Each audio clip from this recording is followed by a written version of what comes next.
Okay, good evening everyone. Welcome to the PSD 1873 lounge here at the BrewDog Stadium, the home of St.Helens Rugby League Club. My name is Mike Bennett, I'm your host, and as a former Saint and a Saints fan myself, I'm really excited about this evening. So it's our 2026 member exclusive event, an evening with McManus, Rowley and more. So we're going to get to the depths of the club. We're going to look at all the areas of the club tonight, from the business side of things to the youth, to the ladies' game and to the first team. So we've got a panel of guests throughout the evening that we're going to try and get as many of the questions that you've asked when you've been invited tonight. We've asked for your questions, we've got them, and I'm going to try and get us through as many as I can as possible. But we need some guests. So for now, we're going to welcome onto the stage our first guest for the evening, our first team star, Tristan Saylor.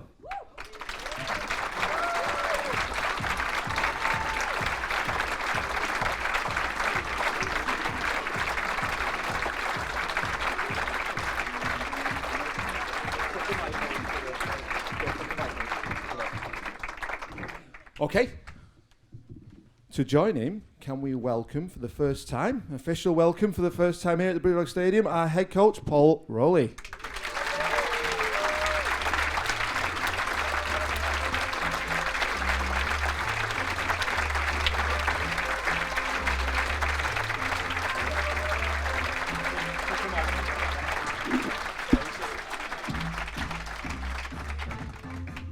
And last but not least, the boss. Can we welcome our club chairman, Eamonn McManus.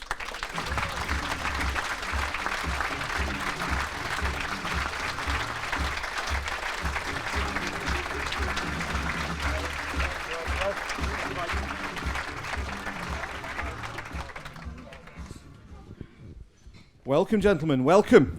Right. Okay. Eamonn, as the boss, I'm going to start with you. I'm going to start with yourself.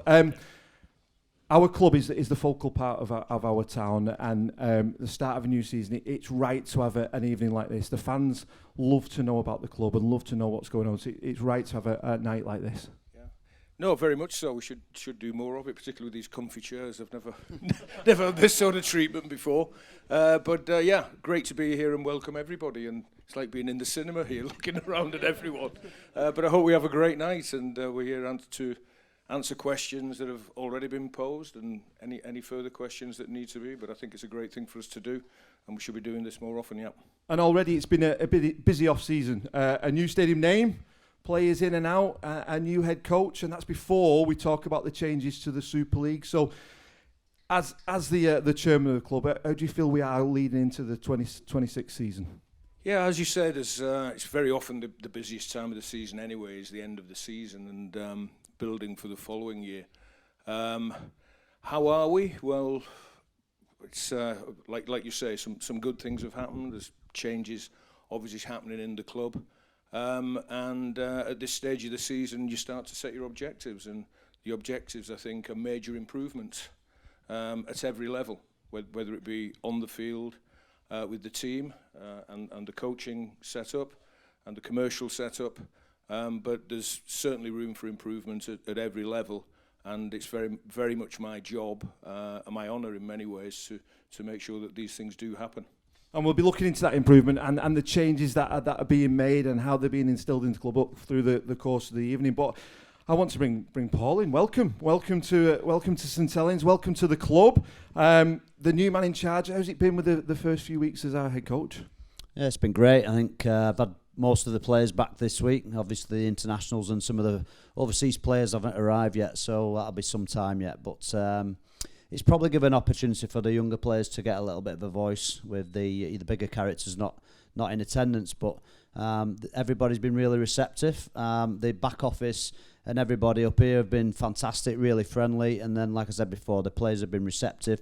They've trained with a smile on the face, and I've certainly enjoyed my week. I'm really appreciative of the welcome from everybody, really.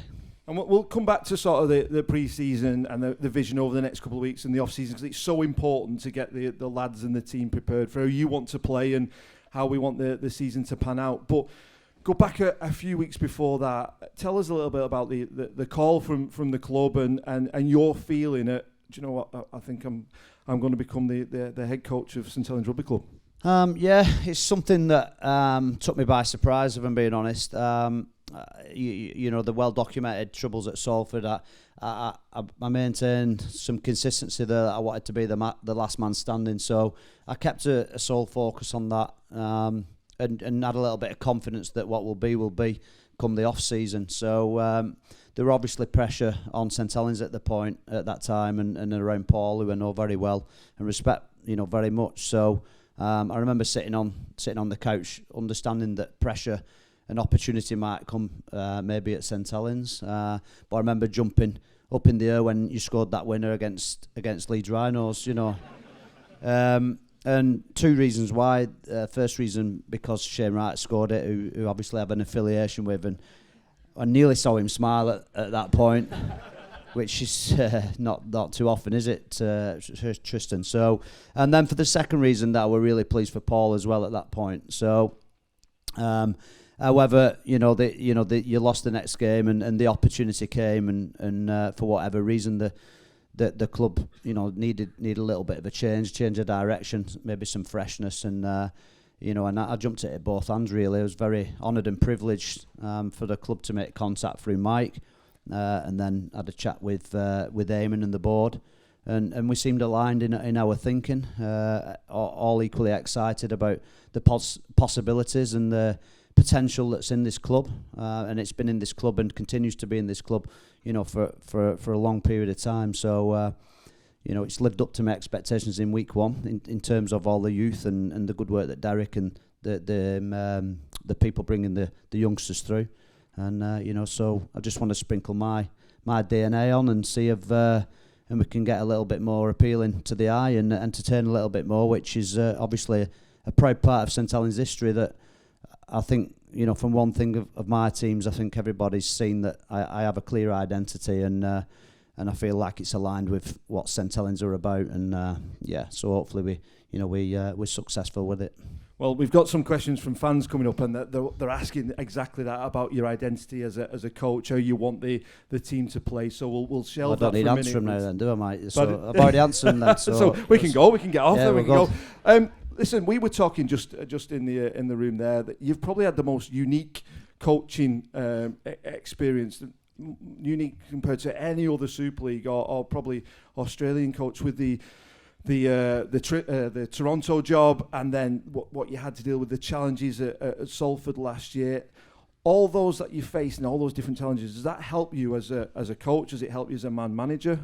I think it helps you as a person because they're experiences, and I think whatever experience you have in life, then you'd like to think that if you've got a little bit about you, that you learn from them, things you've done right, some things you've done wrong, and the journey in itself not being easy, being challenging, probably gives you resilience, makes you a little bit more robust, but makes you steadfast as well. And so I've been clear in my journey. One thing I've always tried to do is coach to win, not coach to not lose, if that makes sense. I coach to win. And so, you know, we've got to be brave and got to be bold. But to do that, your perception of risk needs to change, and the perception of risk will change by practicing good skill. And that's what we've been doing this week in particular, and that's what we'll be working on. And I think that kind of is a reflection of my personality. I just have a crack, you know. I backed myself and I'll have a go, but I want to win. That is, ultimately what it comes down to. Maybe because I'm a little bit vertically challenged, that I kind of want to beat all those bigger kids, but I just want to win, you know. And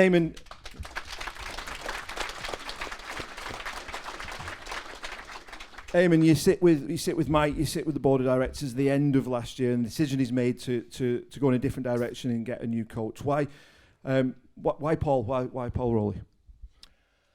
Well, obviously during the interview process, obviously monitored Paul over the years, as you do most coaches in Super League and many coaches in the NRL. But you know, the interview process was more than impressive, and it was pretty rapid, wasn't it, as well, which is a good thing. But in terms of rugby philosophy, it met what we need at this point in time with this squad, and the way that we need to improve the squad. I think our thoughts were aligned. But also, you know, I'd watched Paul over the years as a coach in various clubs, whether it be Leigh, Toronto, more recently Salford. Certainly his style of play, I think, is one which we as St. Helens identify with and will more than suit us. But, you know, without flattering the lad too much, I was very, very impressed by the way he conducted himself during an incredibly tough year at Salford last year.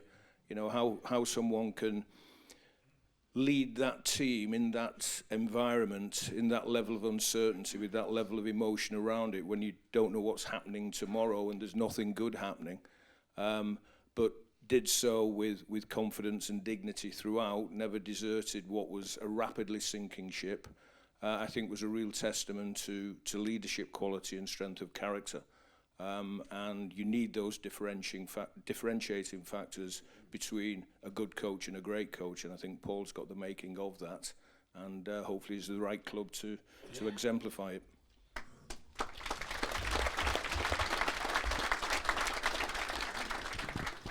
Tristan, you got away with it for 20 minutes there, so we're coming to you. Listen, it's the first week back, first week of pre-season. It's the dreaded pre-season for players. You know it's going to be tough. You know they're going to throw a lot at you. How's it been? How's it been this week? Yeah, it's been really good. I think, as Rowley spoke to, it's a new change. It's sort of a changing of the guard almost. We've had a turnover with coach, obviously, but also a fair few players, the likes of Batch and James Bell. They've been there for years. Morgs, obviously. So there's not only new coaching staff, but new players, and I think that comes with different dynamic. And something that Rowley has really brought in is, I guess, trying to get that connection and unity between the boys. And that's not only done on the field. The physical environment's changed a lot. We've got more common areas where we can connect, and we were just speaking about before how successful that is already. And there's a fair few young boys in there, so just to get them mingling with us, we got big tables, so everyone feels comfortable, and I think that's really important for some of the younger boys that are coming through. That aren't as confident just starting a conversation, but training itself has been really good, and I think one thing that's massively noted is the amount of skill we've done, and I think, as Rowley said, his philosophy is being brave and attacking, and St. Helens is a club steeped in defence. I think that's always been the identity here, and I think the next innovation, as any great organisation does, is attack, and that's something that I think by this repetitive skill we're going to back ourselves to play more footy. And we obviously saw the Leeds try and stuff like that, but to do that consistently and not just when the game's on the line for a last place. So I think the two things, the skill and the connection between the players, is something that's it's already beginning, and it's going to be massive heading into the season, because you can have whatever players you want, but if you trust each other and you've got the ability to execute things, and you're going to win games, and that's what's really important to us. Right, well, you've got the first question from a fan, so we've asked for questions, and we've got some from Patrick. Now, if we were to accept all of Patrick's questions, we'll be here till 2027. But Patrick has had a lot of questions. We've got a few in, so we're going to start with Patrick wants to know, how did you find last year, your first year as a Saint, and you moved around positions. Now, that's not something you're unfamiliar with your previous career at Broncos and over in Australia, but how did you find it, first of all, being a Saint, but then having to move positions throughout the year? Yeah, definitely. I think I was always told about St. Helens before I came, and I guess how high the standards are, and I guess how much tradition and history this club has, and it is one of the biggest, and has been for a while, the biggest club in Super League. And with that comes lots of expectations, and we had an up and down year last year, and that was obviously noted, and there was a lot of, as you said, a lot of shifts, whether it be personnel or just how we're playing, and you sort of got to take that in your stride. I sort of go with whatever challenge I'm given, but I think there were definitely challenges around the dynamic of the team and who fit in where and whatnot, and that's something through periods that were really well. We had a really good period in the middle there, but yeah, it was definitely an up and down year, and I think for how far we went, it was really impressive considering the season we had. I guess we lost to Hull KR by 8 points in the prelim, we won it, and I think for a year in which we were inconsistent, to say the least, that was, I guess, a little shining light. And to see people like Owen Dagnall, Harry Robertson, George Whitby sort of get their introductions, and Harry winning Young Player of the Year, it's always good learning, and that's only going to help them in the future. And do you find it sometimes a bit of a compliment as well of moving positions, because it challenges your skill and your confidence as a player, but playing a fullback position is completely different with your communication with your spine to say playing on the wing. So being able to do a lot, is that you being confident in your skill? Yeah, definitely. I think being sort of versatile is a double-edged sword sometimes, because you've got the opportunity to play different positions and I guess fill in where the team needs, and then you've also sometimes lose that continuity, and that can obviously affect things. But it's something I've always done, and I'm willing to take on whatever challenge I have. But I think this year as well, we've got a really good squad depth, we were saying before, and that's something that probably, I guess, you'll see less of movement, because you've got so many great players that can fill each position. I mean, with our squad, you nearly got 2 Super League teams at the moment. So it's really good, and will certainly put us in good stead for the year ahead. Well, if you bring yourself in, Paul, we've got a few of our members. Phil, Howard, William and Mark have all asked a similar question, and looking at last year and at our spine changing, especially towards the end of the year with the positions of 13-1, 7-6, it's shifted a lot. Is it something that you've looked at initially for next year? How is the spine going to look in terms of player personnel and the addition of last night's announcement of a new player? Yeah, obviously that's the big question, isn't it? And every time I've seen somebody, whether it's been from within the club or outside the club, the big question, what's the spine going to be? You know, everybody's got an opinion. So I think the important thing for me is to make sure whoever that spine is, that they get clarity and honesty right from the bat. The rest of the team understands what it's going to look like and my preferred choice in that area, which they already do. So at this point, I'm not going to share that with you guys, but. What I'll say is, clearly I signed Jackson Hastings, the club signed Jackson Hastings, and Jackson's coming over here to play. But like anybody else, you know, they've got to perform. There's pressure on all the positions, and you know, I would expect you know, standards to be high. But I've certainly got you know, preferred choice. So yeah, you just have to wait and see on that. But it you know, like anybody else, and in any spine, I think one obvious thing, and whatever you're hoping for, is to pick something and stick with it, and hopefully that the 3 that I go with are consistently playing at a high level, and we don't need to tinker with it too much, and they stay fit and healthy, and it brings us success. So Keith and Claire have asked, and it's something you've mentioned at the start of the evening about your philosophy, and we always say, and fans always say, when you come to Saints, we want to see attack and we want to see entertainment, and the years gone by, if you score 30, we'll score 34, and there's that sort of we want to be entertained, and you've mentioned it. You allow your teams and your players to play what they see, don't you? Yeah, it's a little bit more structured than that, to be fair. So you make it sound so simple, Mike. I did.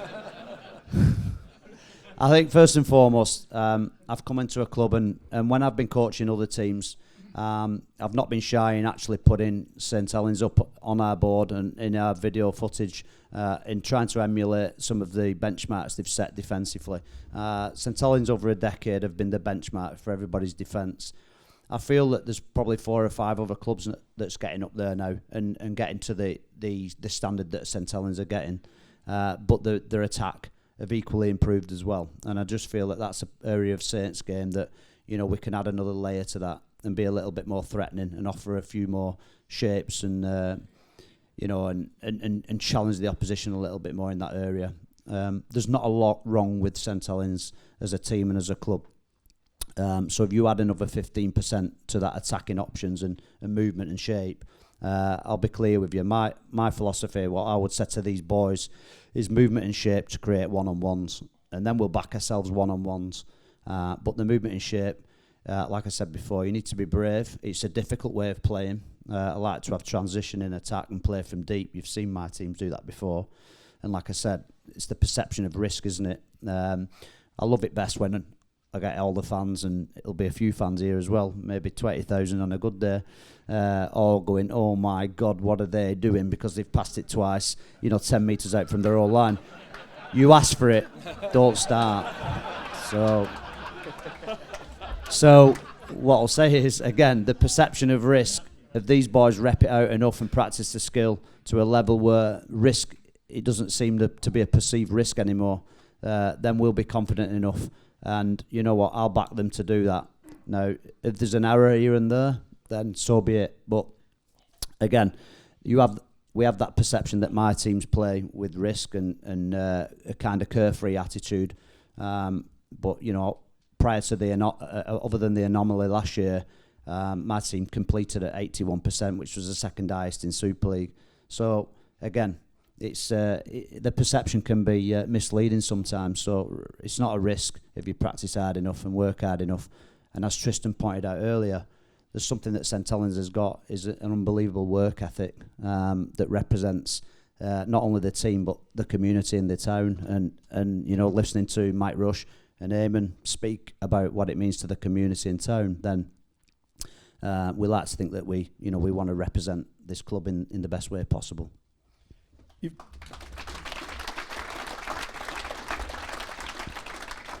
You've just touched on something there, Paul, and I'll bring Eamonn in.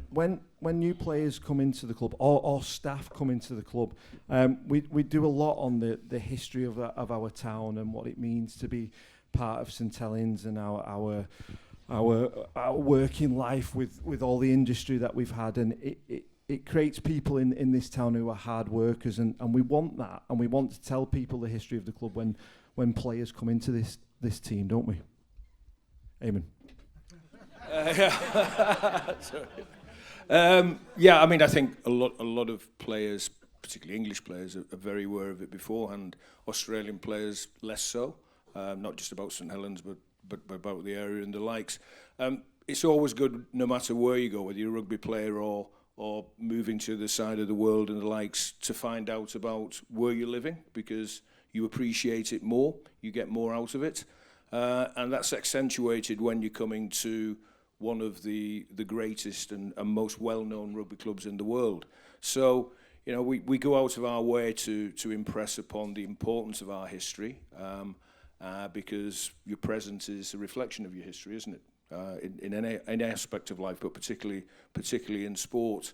That said, you know, I'm very much for, you know, this is our history, this is our town, this is what you represent, but it's very much the present and the future that I'm interested in.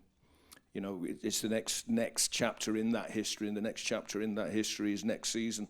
You know, it's history is irrelevant, and history can erode very quickly, and things can unravel very quickly. You know, the last 2 years alone, you know, just coming fifth last year, sixth the year before. On the one hand, you could say that's kind of the least successful period, certainly in my time here, and possibly in the club's history since the Second World War. That said, you know, we're only a touch off improving, and that's what we should be concentrating on. Be aware of your history, but your effort, your attitude, your focus has got to be on today, and it's got to be on the season coming. That's certainly what I know Paul will be impressing on the side, even though he's very new in here, and certainly that's my motivation at this time, and I'll make sure it's the motivation in the entire club.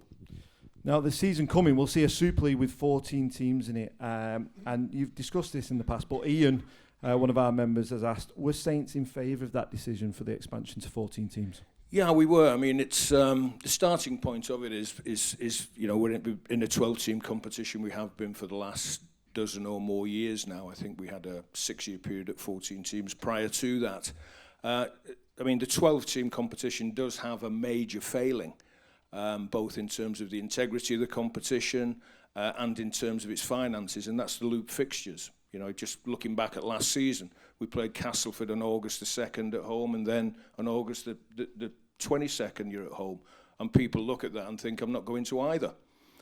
So, you know, and we had Salford last year when, you know, kind of the plight of Salford, we had them at home twice. We're being accused of having an unfair advantage because we're playing Salford at home twice. People forget you're playing Hull KR away twice, but we shouldn't even be having these conversations. You know, it's a revolutionary concept. Let's play each other once away and once at home. So I was very much in favour of getting away from that for those two reasons. One is finance, one is integrity of the competition. So there's two alternatives. You go to 10. And people say that improves quality. I don't think it does. You know, you still have, basically it's this top 10 teams are in the top 12. The quality is not going to improve, but it's a contraction. You know, the optics of it are terrible. In a sport that is only played in a certain, you know, professionally in a certain part of the country, for it to contract in actuality is a bad look. And it doesn't even eradicate loop fixtures because you play each other 3 times, you know, so you're not going to be having the same number of home and away. So you go to 14. Rugby league's, it's always been a sport where people find reasons not to do things. Everybody looks at what can go wrong. Well, you do look at what can go wrong, but you should be focused on what you should be doing right, and you should have ambition. And certainly going to 14, I mean, obviously we went through a process, but the 3 teams that have come in are 3 teams in 3 cities, Bradford, York, Toulouse, and we need more of that in our sport in this country. And it's bringing in new investment. You know, the people that are behind these are high net worth individuals, they're ambitious individuals, they want their teams to succeed. So, you know, kind of, there are pros and cons, but I'm very much kind of, the big picture has got to be one of growth, and going to 14 is growth. I was disappointed that London wasn't one of the 3, to be quite candid, purely because I know the investors, I know the depth of their business plan, and I'm sure that either next year or very soon thereafter, London will be in it, because if we're going to change the dial in rugby league, we've got to have a very successful team in London. And you know, the previous owner, David Hughes, who's a friend of mine, spent 30 years putting huge amounts of money in year by year, but there was never a real business plan there. There was never a real marketing plan, and there is one there now. And if we have a successful London, and I'm sure we will, then, you know, kind of these empty seats at Wembley could suddenly be filled. More importantly, it's our capital city, and well, it used to be the greatest city in the world. It's a bit of a dump at the moment, isn't it? But and it really is if you go down there. But there's a lot of people there, and it's a huge economy in which to expand. So, you know, that's the way I'm looking at it very much. And people say, no, your central distribution may come down or not. Well, if you have a more successful competition, all the numbers will go up. It's not simple arithmetic. It's a much bigger picture than that. It's about being ambitious. It's about taking the game into new cities, and we're doing that. So I think it's a great thing. Now, yeah, these teams may struggle in the first season or 2. You don't come straight in there, and you don't come straight to the top. You know, that said, Wakefield did pretty good this year. You know, York is a replica of Wakefield from last year. Toulouse obviously were in Super League a couple of years ago. So I'm more optimistic than others on how well they will do. But, you know, it could take 2 or 3 years for them to really become competitive, but you've got to start somewhere, haven't you? And this year is the year to start. So very much behind it, and I hope we go to 16 in years to come. So as a club, we're voting for the growth and expansion of the Super League and looking to the future. But in the short term, Paul, do you think the quality of the games might drop? Have we got the talent pool in Super League at the moment to be able to run 14 teams? Well, the quota's gone up as well, hasn't it? So yeah, I think you'll be surprised. I think what we always overlook is some of the quality that's hovering around top end of championship. Some of the quality within our youth systems that we probably hold back a bit too long. So it'll encourage the progression of our youth. And so yeah, I don't think the quality of the games are going to be affected negatively at all. I think it'll be as compelling as ever. And Tristan, exciting for you. Obviously, you come over here to England and want to see all the experience our country and perhaps countries in Europe, and to have three more teams and 3 cities, as Eamonn's mentioned. Is it exciting for players to go to the different grounds and the different cities? Definitely, I think it's a really exciting opportunity. I mean, I think 14 teams is perfect. As we were talking about the loop last year, we played, obviously including Challenge Cup, but Warrington 3 times before we versus Leo, R.F.C once, and obviously coming from the NRL, I found that very, hard to deal with. But the new teams is really exciting. Again, all new cities. I'm excited. I was just getting educated on Bradford and and the pitch that they had. But then imagine a big crater. Yeah. 100%. But Rolls also showed me a photo of it. Was a 1954 Challenge Cup, and there are 100,000 people sitting around it. And I think that history is important. And we're looking to grow the game. I think worldwide we're looking to grow the game. And another team in France is really good. And to have York, which is a beautiful city in the north, people, I know coming from Australia, sort of look at cities. Some people are warned off Hull living there. But I think a city like York will also bring in people, and while of course this is the English game and you want English people, it's only going to grow the game and allow for more growth within that. And I think the quota spots is really important too, because you're going to get a bunch of players that will hold the standard. So teams like York, Bradford, Toulouse will be able to grow, and we've got the excitement of playing, having another trip to France, playing in York, and experiencing Bradford is how I'll put it. Right, Paul, Eamonn, let's look to the squad. We've got Joe Shorrocks, Jacob Douglas, David Clemmer, Jacob Host, and now Jackson Hastings coming in. Where are we at with recruitment? Because the eagle-eyed fans amongst us would see that we've got a squad number 25 still left blank. Are we done? Is that our squad set for 2026?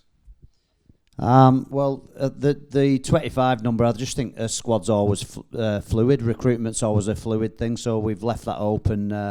It's not a guess-who game or anything like that, so you can relax. But we're always looking, obviously, and there might be some movement, or there might be somebody drop out, and we're in a position then to strike. So it's just a conveniently left. Number 25, just in case. So nothing imminent or anything like that. No conversations happening at the minute. But who knows? And we'll let you know. Is that right? No, you looked at each other about 3 or 4 times during that one. We should have discussed this before we come out. Yeah. Well, Tristan, let's talk about one of the players who come in. Jacob Host, you played with him at St George. A good fit for Saints. How's he gonna fit into our club? Yeah, Host would be really good. I came through Dragons with him. He's 2 years older than me, but we spent 3 or 4 years in the first grade squad together. And Hosty, one thing is a big body, and I think with the game how it is at the moment, it's a bit slower, so bigger bodies always help. And he's got some movement to him. He can play back row, he can play middle, and I think he'll be a good addition. He's got some personality to him too, which I think is really important in the team that we're building at the moment. There's a big emphasis on everyone trying to bring out their personalities, and I think the more we have, the more connected the team's going to be. So I think Host will be a really good addition. Eamonn, talk to us a little bit about how we at the start of a season, or looking forward to the next season, that recruitment of the overseas players. We've now got 10 quota spots. How does that work with the directors, with the coaching staff, and Mike Rush? How do you set out your plan? And do you agree with the 10 quota spots? Is it hindering some of our youngsters? It's not. It doesn't affect us at all. We have a model that we've worked through and with the whole 25 years I've been here, and the starting point is the creation of players through our academy, which, over a prolonged period on average has worked very well in our favour, and we've produced some world-class players, and we've always had that core of players in the squad that is stable and have played their careers at St Helens, and all their lives from being young boys have wanted to play for St Helens. And I think that's been a positive differentiation for us as a club over others over the years, and it's something that we will not change, whether you have 10 non-federation trained players allowed or 20 or 5. That will be the case because it works. I think it's our duty to the town, and it's our duty to the game to create players, not go for quick fixes all the time. So the increase to 10 has not changed what we do. We'll continue in that vein. Do I agree with going to 10? The answer is no. The answer is no, and I think I can understand why, because we were going to obviously going up to 14 teams. You've got to find 60 players from somewhere. In reality, that's an awful lot of players overnight. But I do believe there is a depth of talent here that we should be exploiting, and we should send the message out to our young players that there are opportunities for you. I mean, certainly one of the benefits that we find by ensuring that our best young players play in the first team is by consequence, it attracts the best young talent to our academy, because they know if they perform, they're going to get a chance. So it's self-fulfilling. So I can sort of understand it, because we were going to 14, but I do think there is sufficiency of English players to have filled out without dropping the standards too much. I go back to, I think Super League was at its best in terms of quality when I first arrived here. And I think the maximum then was 5, and we went down to 3 for a while, and they were all quality players. But it forced clubs to produce. And the player pool 20 years ago was much greater than it is today. So I'll go with it, because, it's ensured I think a smoother transition going through to 14, because it was done for various reasons in a little bit of a rush. But I'm very much one of emphasising the production of players, because without that, our game long term will weaken. Well, we've always been very, very proud of our academy setup and our development of our young players. And does that excite you, Paul? I know you've only been here a couple of weeks and only seen our young players for a week or so, but we have had experience in producing real top-class players from our academy. Yeah, absolutely, and that, as Eamonn says, that was impressed upon me, in my early discussions with this club. But from the outside as well, it was always evident that was the case. And like I said before, I've not been disappointed. The youngsters within our club and the young kids that have been promoted have been fantastic in this opening week. So, long may that continue. And I guess if they're good enough, they're old enough, is the old saying, isn't it? And there's some boys who made some debuts last year and played several games, probably a little bit sooner than they may have anticipated for reasons, of injuries and all sorts of things that can happen during the long season. So we're in good shape in that respect, and like Eamonn alluded to, I think it's important that pathway continues to give aspiration to the young kids in St.Helens. The amateur game's thriving in St.Helens, so aspiration and realistic pathways is important for everybody. And you always give that little bit more if you're wearing the badge of your hometown. So I think it's extra special as a player, but extra special as a fan as well, seeing boys from their hometown really pull on the red V and represent St. Helens. Well, in a short while, we're going to have Derek Traynor up, who's going to be talking a little bit more about our youth setup and our players. But Tristan, you're ideally situated to talk about some of the youngsters that Paul's mentioned that have come into the first team squad over the last 12, 18 months. Harry, Owen Dagnall, George, Whitby, they are top class players, aren't they? Yeah, 100%. I think that's a big credit to the Saints junior system, because they do instill in these guys. They all work so hard. They're super fit, and that's the thing. I think I agree with the quota spots at Saints, because you're never gonna be pushed out if you're that good, and that's what I think. There's a saying, iron sharpens iron, and you've seen that with people like Whitby, Daggers, Harry. I mean, Harry pushed Connie out of his spot. Connie's won a grand final with this team, and I think that's the thing, is that those boys are so good, and a lot of the young boys coming through. I was looking at Billy Keeley this week. I've never seen him before, but he's one big strong boy, and he's born in 2007, which is crazy to me. But I think that's the thing with our juniors, and how good they are. You're going to see more filter through, and again, it's a credit to the Saints system and just the work ethic they instill, because that's what they do. I mean, you've seen Harry and Daggers in Super League games. They make chase downs. They're always working 100%, and it's such an important part of Saints, and it's part of the identity. You've mentioned this a couple of times. You mentioned about the young lads who've come in for the first week of pre-season in the first team, and you recognise that it is a daunting thing, and they're not sure whether to join in the conversation or not. And then you're talking about the youngsters there, and you sort of, the older you get, the more senior you get, do you feel a responsibility to look after them and share your experience with them? Definitely. I was just speaking to people about this pre-season in particular, and I feel like I've kind of crossed the threshold where there's so many young boys, and I've now got that experience that there is sort of the opportunity just to push them and drive them to be as good as they can be.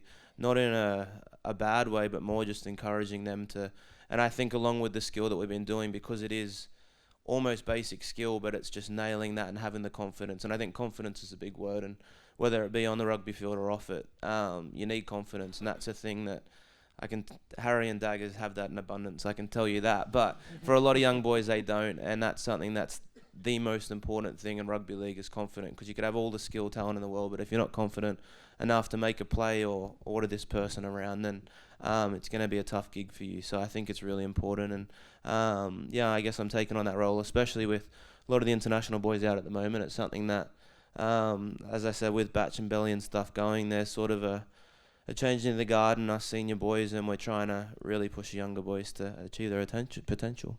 Thanks, Tristan. Paul, you're waiting for the international lads to come back in, and we're all rugby fans here. We've gone 2 weeks now without a game of rugby. Did you enjoy the Ashes series? Was it, as a rugby fan, was it something you welcomed back? Oh yeah, absolutely. I remember going like probably most people in here, catching the bus.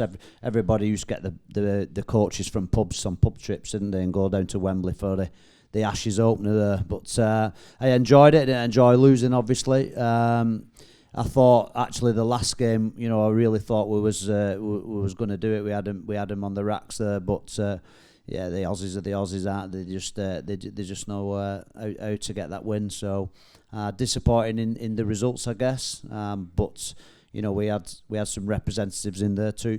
Big Al in particular in that last game, I thought was outstanding. And I thought actually when they took him off, it rocked England and they went downhill a little bit. I thought it could have stretched him a little bit longer, but so I thought Saints boys put the best foot forward. I'd like to see Jack get some more game time as well, but I could dissect it and pick the bones out of it, but there's a coach in all of us, I guess. But nevertheless, the question was, did I enjoy the Ashes? I love the Ashes. I love internationals. Obviously love the country, so it was great. And Eamonn, from a business side of things, the NRL come over and there was a few meetings, we believe, and a possible partnership with Super League. Are you in favour of the NRL getting involved with the Super League? It depends on what terms, doesn't it? I was the first, and this is going back about 18 months ago, because the game requires, we all know it's got a huge shortage of money at every level, and it's got to start at the top in the top competition in terms of its level of capital. And we've looked in the past at private equity or individual investors and the likes, and I just said, the solution is there, staring us in the face, in that if you're looking for a strategic investor, that's one that doesn't just put money in, but puts expertise and added value into a business, and I'm looking at the entirety of our sport as a business here. There's no better party to do it than the NRL. And I looked at it and just said, and it's a perfect marriage.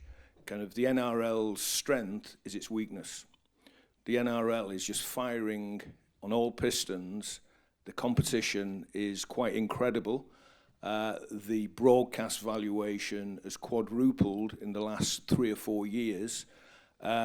Each club has a central distribution of £18 million per year. We have 1.2 million.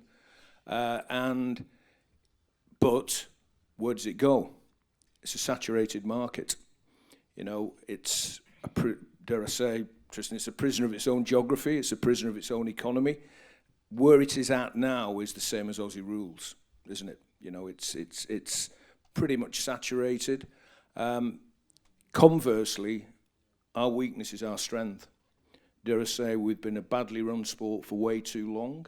I just look back at February 2020, sitting in my seat here, we're playing Sydney Roosters in the World Club Challenge, sitting down, and I'm feeling pretty satisfied with life, thinking, we're here, it's a full house, it's a great atmosphere, we've got a great young team that's only going to get better and could dominate for years, and they did.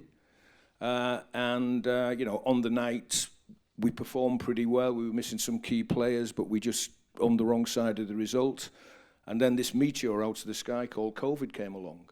And people to this day do not appreciate the damage that it's done to our sport and to our club and to our finances. The converse happened in Australia. They had a leader, Peter V'landers, who was connected in politics, connected with the media, just went into them confidently and basically said, you've got to work with us. Otherwise our sport is dead, but here's a great opportunity for it to accelerate in terms of its performance. And overnight, the TV deal doubled. With us, we went cap in hand to government, borrowing COVID loans that we have to repay, and they are very considerable for the next 10 years, which is a burden on us. Our TV deal halved because we went to cap in hand to Sky. So the differential between the two sports overnight became massive. There already was one, but it became so exaggerated, and we've suffered since then. However, as I say, that weakness is our strength. If you're looking at growth potential, if there's the right level of investment and the right level of expertise, like half a dozen Australian referees, I think could help us. But with the right infusion of management skill and money and working together, and you have a singular sport. I mean, the animal of rugby league could become incredibly strong overnight. Because there's very few sports that just have a single unified body. And if the two merged, and I say merger rather than a takeover here, even though it's not a merger of equals, we've got to accept that we're not as big a sport and we're not as valuable a sport. But if you have a single governing body for the game globally, it is so overnight you'd go up the pecking order in the landscape of sports globally overnight. There's no other sport, very few other sports have that advantage. You just look at rugby union, it's so fractured, it's got so many governing bodies, it's got so many different investors. And we have a great opportunity there. So it's a matter of what the deal would be. There's been an awful lot of commentary in the press. There's been very little in terms of direct negotiation, and I'm actually on the working party that's been appointed by Super League. But I just hope that some sense can prevail here, that the Australians don't look at this, that there's a rotting carcass. Let's take it. Let's just have it as a feeder competition and a few feeder clubs that can play in our global round. I hope that they look at it in that here is a great opportunity to grow the sport in England and in Europe. We'll be a part of it. We'll be not the controlling party, absolutely, but the senior party in it. That's a reflection of reality. But there's an incredible opportunity here if sense prevails on both sides. So in reality, I'm in favour of it, but it has to be done on the right terms. Thank you, Eamonn. Right, we're coming to the end of this first part. So what have we learned? Well, Tristan is enjoying the first week of pre-season and looking forward to going to Bradford. Eamonn says, the NRL for the right reasons, and we're forward-thinking and want to expand our game. And we've got an insight into perhaps not the spine of the squad, but if Alex Walmsley on tackle one wants to chip and chase, as long as he catches it, it's not a risk. Can we thank Paul? Can we thank Eamonn? Can we thank Tristan for the first part? Now, just before we do break, we're going to go and get a quick drink and have a comfort break if we wish. Please, can you just take a look at the screen for a little message from one of our new Saints? Hey Saints fans, Jackson Hastings here. Now the cat's out of the bag and I've officially signed with the club. I just want to let you guys know how excited and proud I am to be able to represent the Red V. Looking forward to meeting all you guys in person, having a really successful year and hopefully winning some trophies along the way. All the best and see you soon. And welcome back to our members exclusive event. Let's start part 2 and let's discuss all things St. Helens women. So I need 2 more guests to help me. Please can we welcome onto the stage our joint head coach Craig Richards.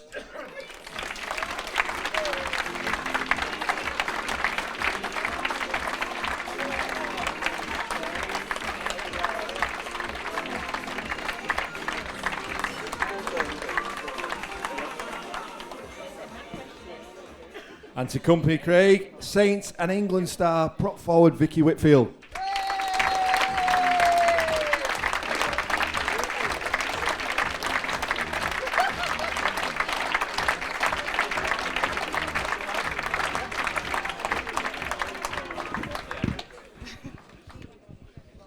Welcome, guys. And thanks, Vicky, for reminding Craig he needs a mic. No, thanks very much. Yeah, just use your teacher voice. Right, Craig, I'm going to start with yourself.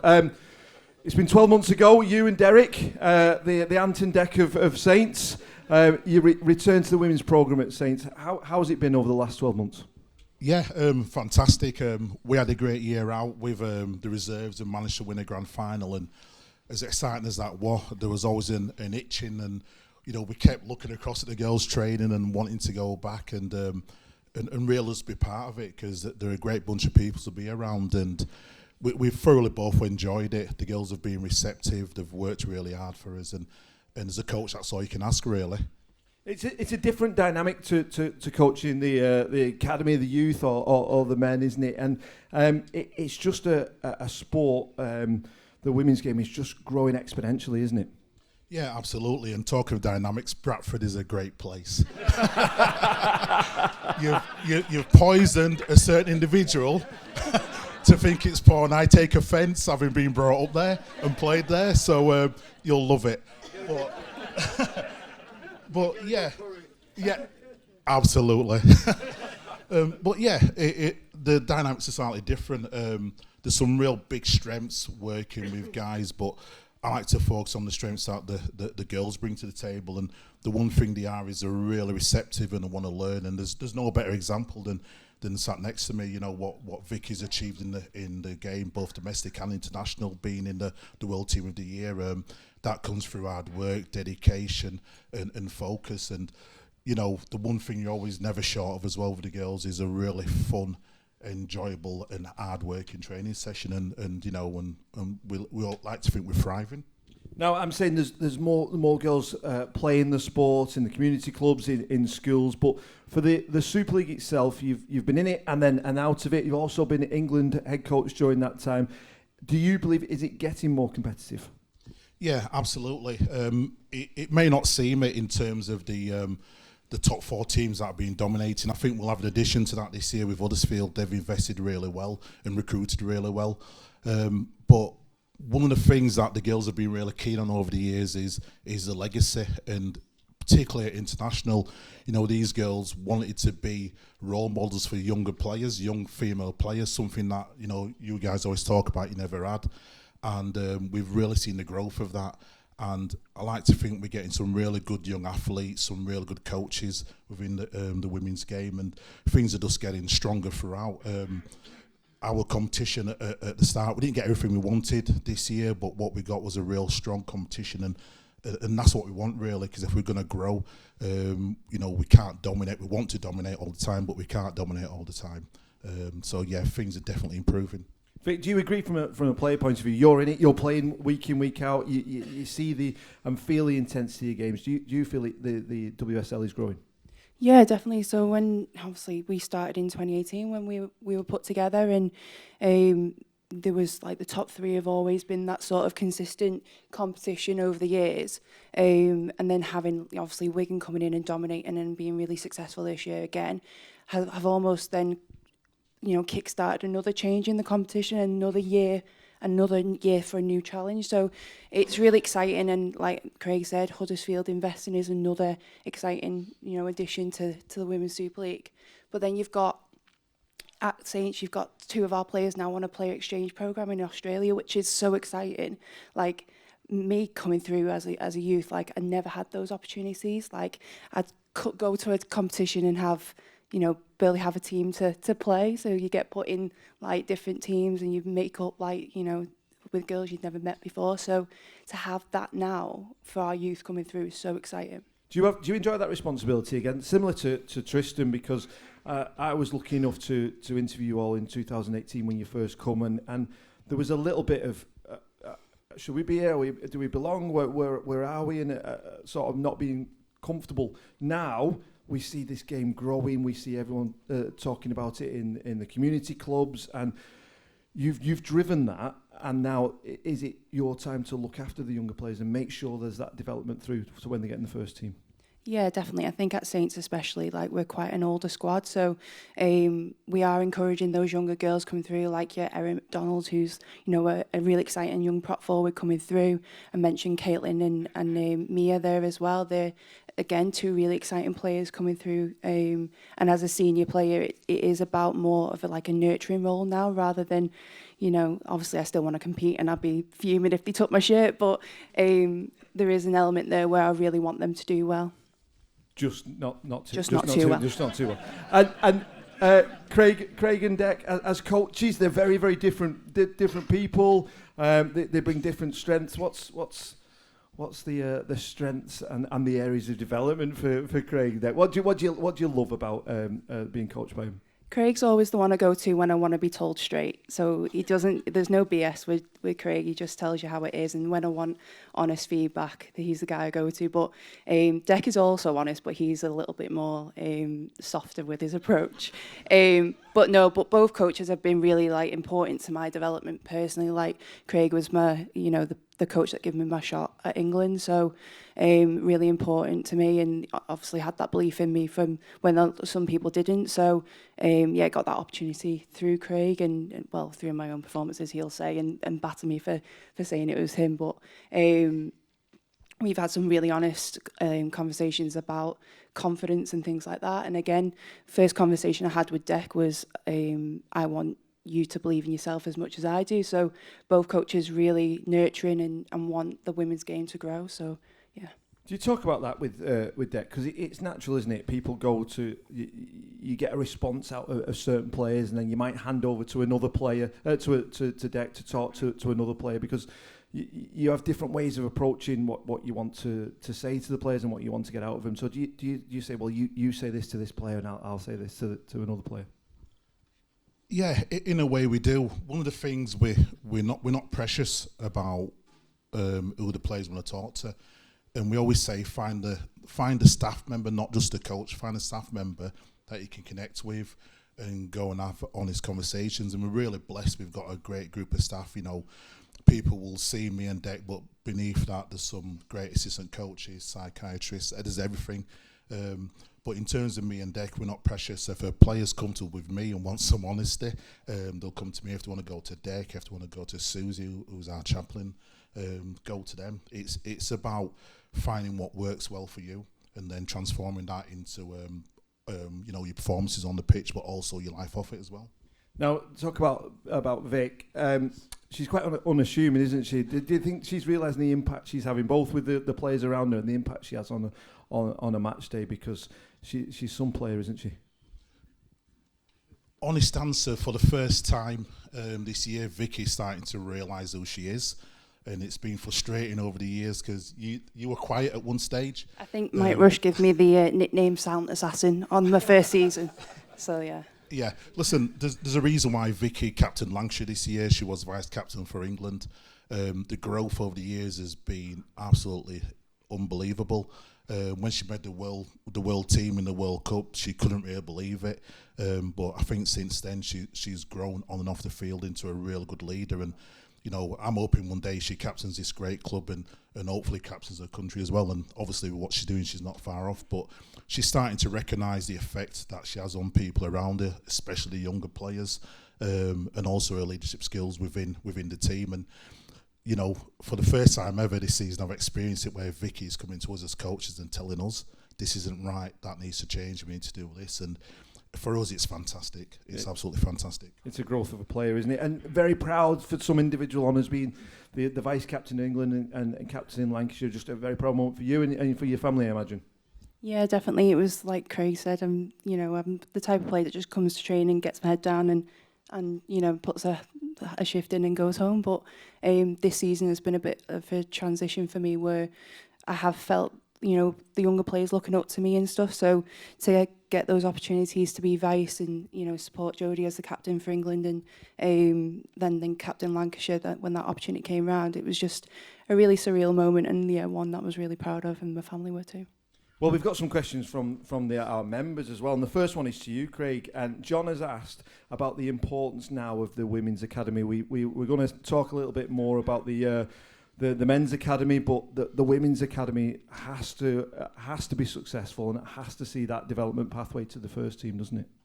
Yeah, absolutely. One of the things from day one, we knew that we had to fall into the culture and the philosophy of the club, and one of the key things was can we start to produce players? And you know, we've done that over the years, and it's been so important to us. You know, we're not necessarily ever going to go overseas to bring in players, and we don't want to be the team that does that. You know, Wigan brought in 5 or 6. Good luck to them. It works for them.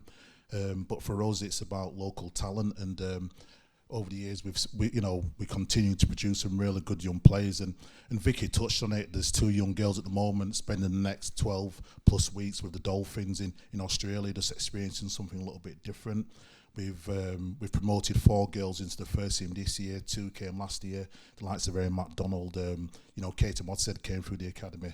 So for us, it's really important that we keep strengthening, and hopefully we continue to compete at the highest level for years to come.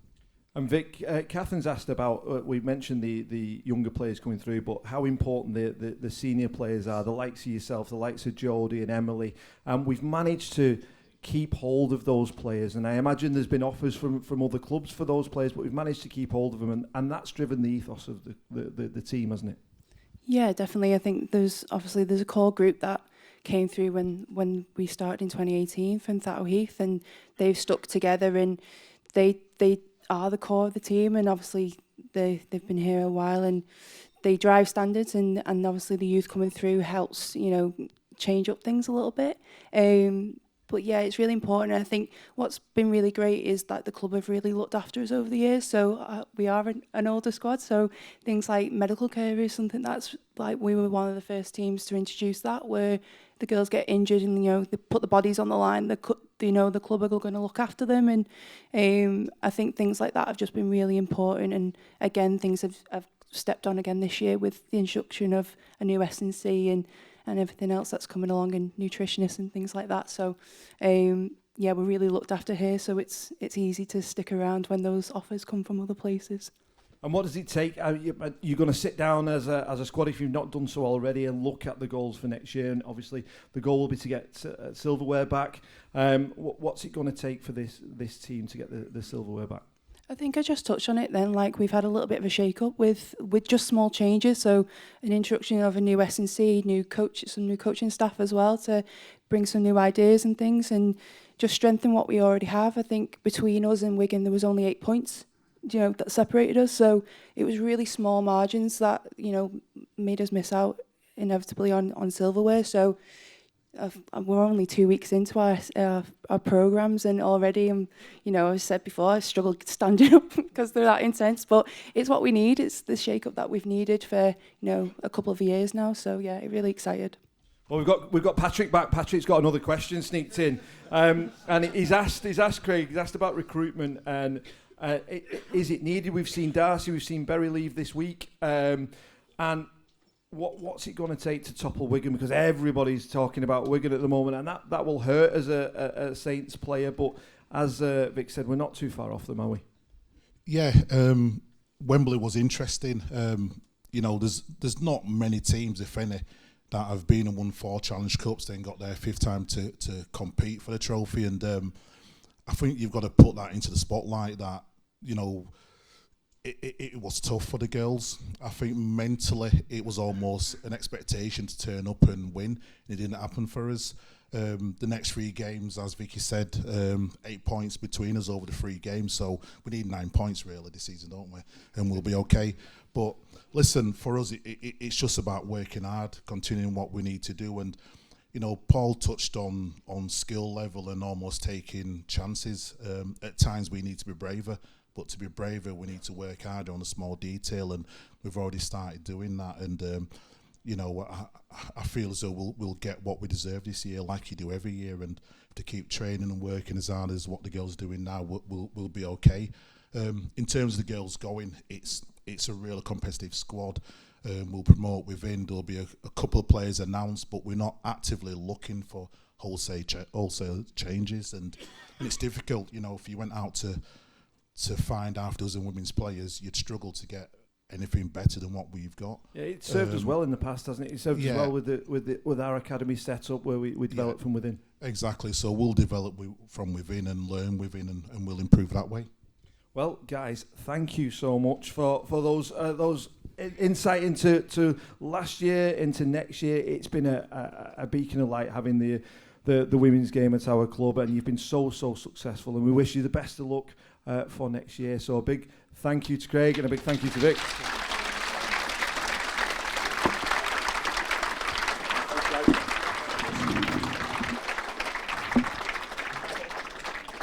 Okay, right, on to our next panel. We're going to talk a little bit more about our youth performance and then a bit about our business at large at our rugby club. So with that said, please can I welcome our academy head coach, Derek Traynor.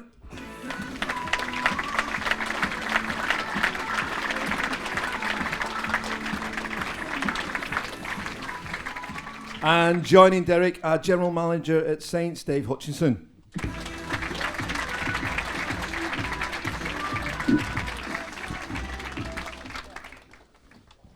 Derek, good evening. We're going to start with you.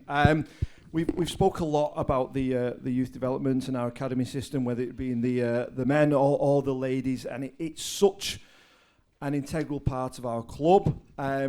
You've been here for a number of years, heading that. What's always been the aim with the academy and our youth system?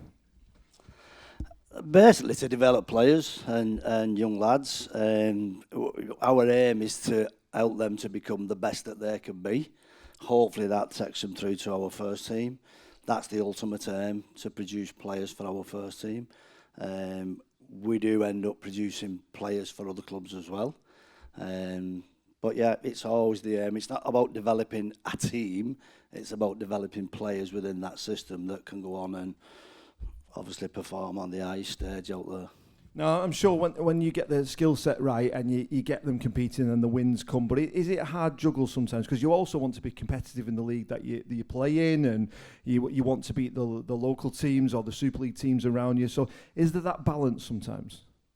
Yeah, I've never known any lad go on and be successful here or in any other club if they haven't got that competitive streak in them, if they haven't got that worth ethic.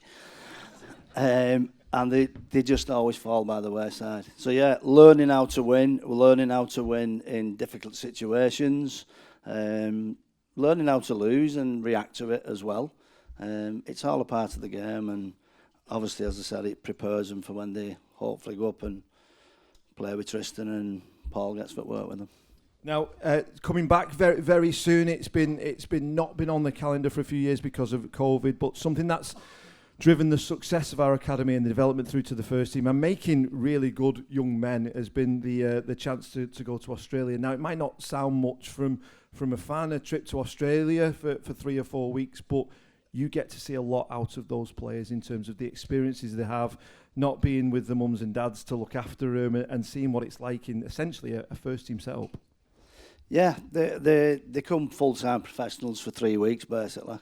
They generally train twice a day. They play 4 games in a short period against real quality opposition. Lots of big Samoans and Tongans, which they're not used to angling. But yeah, you get to see them, and you can't hide your personality for 3 weeks. You get to see who they actually are and how they angle things, and you know how mature they might be, the decisions they make. You learn a lot about them. The experience is fantastic because they don't all go on and have great careers here, but some of them put a hell of a lot in, and that's a reward for them as well, that you know they get that 3 weeks to make their own memories basically. But yeah, it's as part of the development programme, we can do in that 3 week as good as we can do in 3 months over here in winter in rain and snow, because obviously we get the weather when we go over there. Now, I've asked you a lot of times about that. You always speak about the players, you always speak about the setup, but is that a real reward for you? And have you had some amazing experiences being on all those Australia trips? Is it something you really look forward to? You're going to look back in your career and go, wow. Yeah, loads. I've been on every tour, and they are fantastic, but it's more a reward for the volunteers who put a hell of a lot in for us, whether it be out scouting or coaching for us, or it's our way of rewarding them. And they get to see the sights of Australia and experience all the things we do, see the lads that develops from 12, 13 right through to up to 16, 17, 18. They get to see them play over there. So it's a massive reward and a big way that we can thank them for what they do for us. Now, we've seen over the past 2 seasons, we see players coming through all the time, but you've had a glut of players in Harry Robertson, George Delaney, Owen Dagnall, Noah Stevens and George Whitby, which are already part of this squad and are going to form the squad for years to come. What is it where you get a number of players all at once? Is that just a good year in terms of the youth development year and a rich year in the community clubs, or how is it that you get so many all at once and then future years are just a trickle through of a couple of players? I think it's exceptional, obviously, that group that's come through together, all within 2 years of one another. I don't think we've ever had that quality and that quantity all at once before. But I will say that every one of them lads, and I would actually throw Leon Cowan in there. I know he's not played a lot in the first team, but he is a real talented lad and a real tough competitor. Every one of them lads are real competitors. If you watched Harry and Owen train for one another from 14 all the way through, they would absolutely be spewing up at the end of a drill because they wanted to beat one another. They'd push one another, and then George Whitby had been there with them as well. They just push one another along. So when they get to the first team, I think Tristan would back it up. They are real competitive lads, and that's the start for their success. Well, in terms of scouting, is that one of the biggest things you look for, that competitive edge? Because how do you spot it at 14, and how does the scouting setup work for those who may not know? Well, the people I mentioned who we take to Australia, generally the juniors play on a Sunday morning, so we'll have 8 to 10 people out watching games on a Sunday morning. And feeding back who we think are potential scholars, who we need to keep an eye on, who we need to work with. So that's all fed back regularly. And then actually there's a development camp going on now, while I'm sat here in it warm, they're all out there in it cold, for under 12s and 13s. So we get to look at them then. You see them on a Sunday morning, yeah, they're good players, but we see them on the development camps. Are they coachable? Are they decent lads? You get to get a feel of, would they fit in with us? So then it goes through, and we're only allowed 20 scholars, so we've got to pick 20 lads out of about 150 basically who turn up to our camps. How do you look at the ones who might mature a little bit older, so the ones who mature at 15 and 16 who might not have been in the setup initially? We always leave a couple of spaces for that, for lads who will develop later. You are always looking at the lads who have developed early, that if you go forward 5 years and everybody's caught up to them physically, they're not going to be the same player. So nobody ever gets it right all the time. But we try and be really honest about what we do, and we go with lads who we feel have got the potential to be first team players maybe at 18, 19, or being capable of going surviving training with the first team, doing the pre-season in the first year, because that's what they do generally, they survive. We've just been talking about that in there, about the youngsters coming through and surviving. Andrew asks, one of our members asks, you spot a player in the community clubs and you think, yeah, they're the right fit for Saints. How do you get the best players to then come? Is it the brand of St.Helens and what the first team do in the history of our club? How do you sell it so the right players come?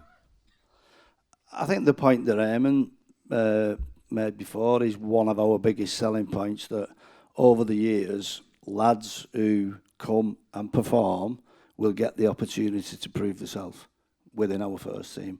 And there've been a lot of patience with some young lads to give them that chance to do that. And that is one of our biggest selling points, that has gone on for 25 years. A lot of the people who was involved a long time are still doing it. So we have a lot of experience of bringing lads through. But yeah, the brand definitely helps, the success helps.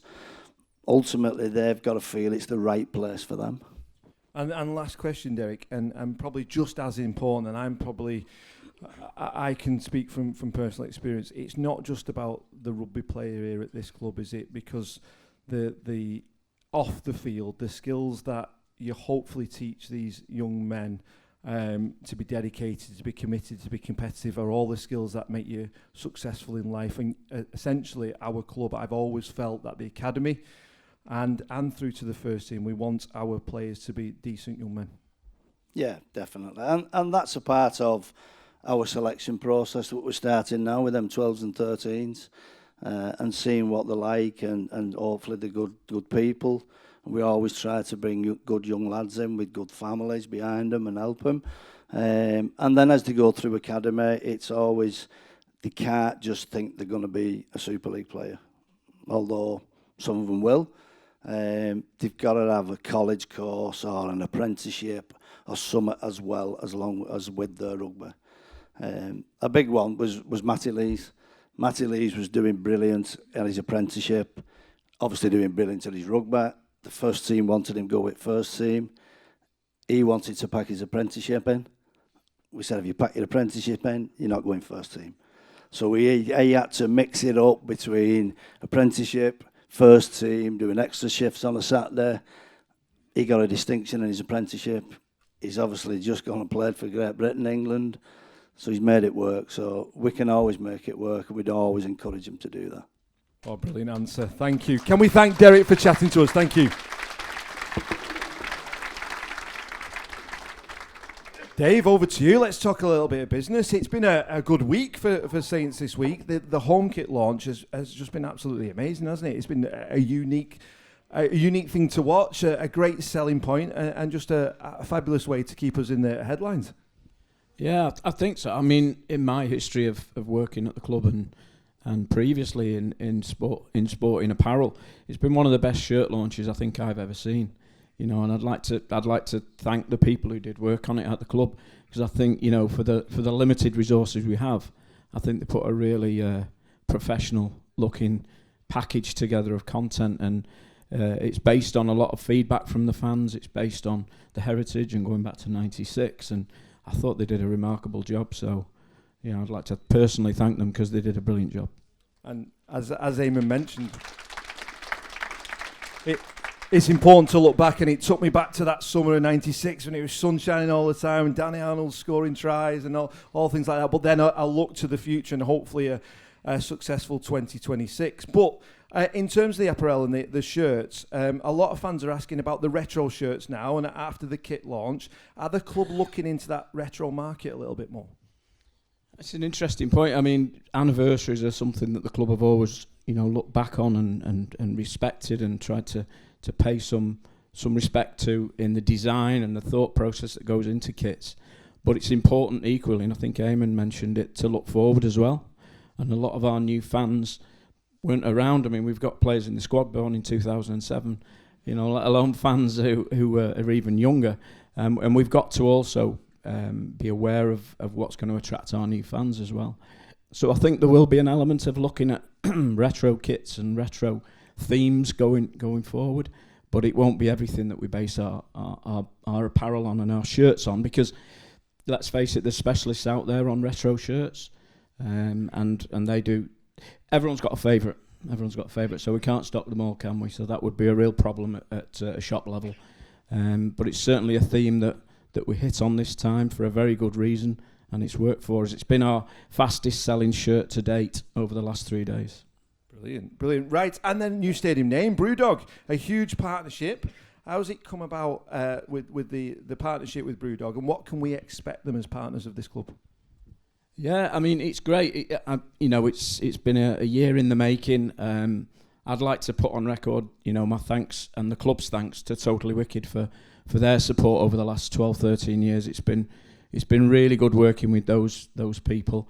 They've supported the club throughout over that period of time, and were good enough a year ago to let us know that about this new, the tobacco and vaping bill that's going through Parliament at the moment, which was going to have an effect on the outdoor advertising element of vaping, and they gave us that 12-month notice, if you like, to do that. So we went out to market through various channels and spoke to about 4 different companies in 3 different business areas, and the BrewDog one came about as more of a double-edged sword, really, because it was pouring rights and it was stadium naming rights. So in a way, putting a lot of eggs in one basket there. But the deal was right. The deal was a great period of time as well, a 10-year period, which I think is the biggest one we've done to date as a club. And it also presents us with a real opportunity to shake it up a bit. We've spoken about this at a playing level, we've spoken about it at a coaching level, and it gives us a chance to work with a brand that are really thinking outside the box as well, and are in it for the long run, and they've proved that with the evidence of the support that they're giving us.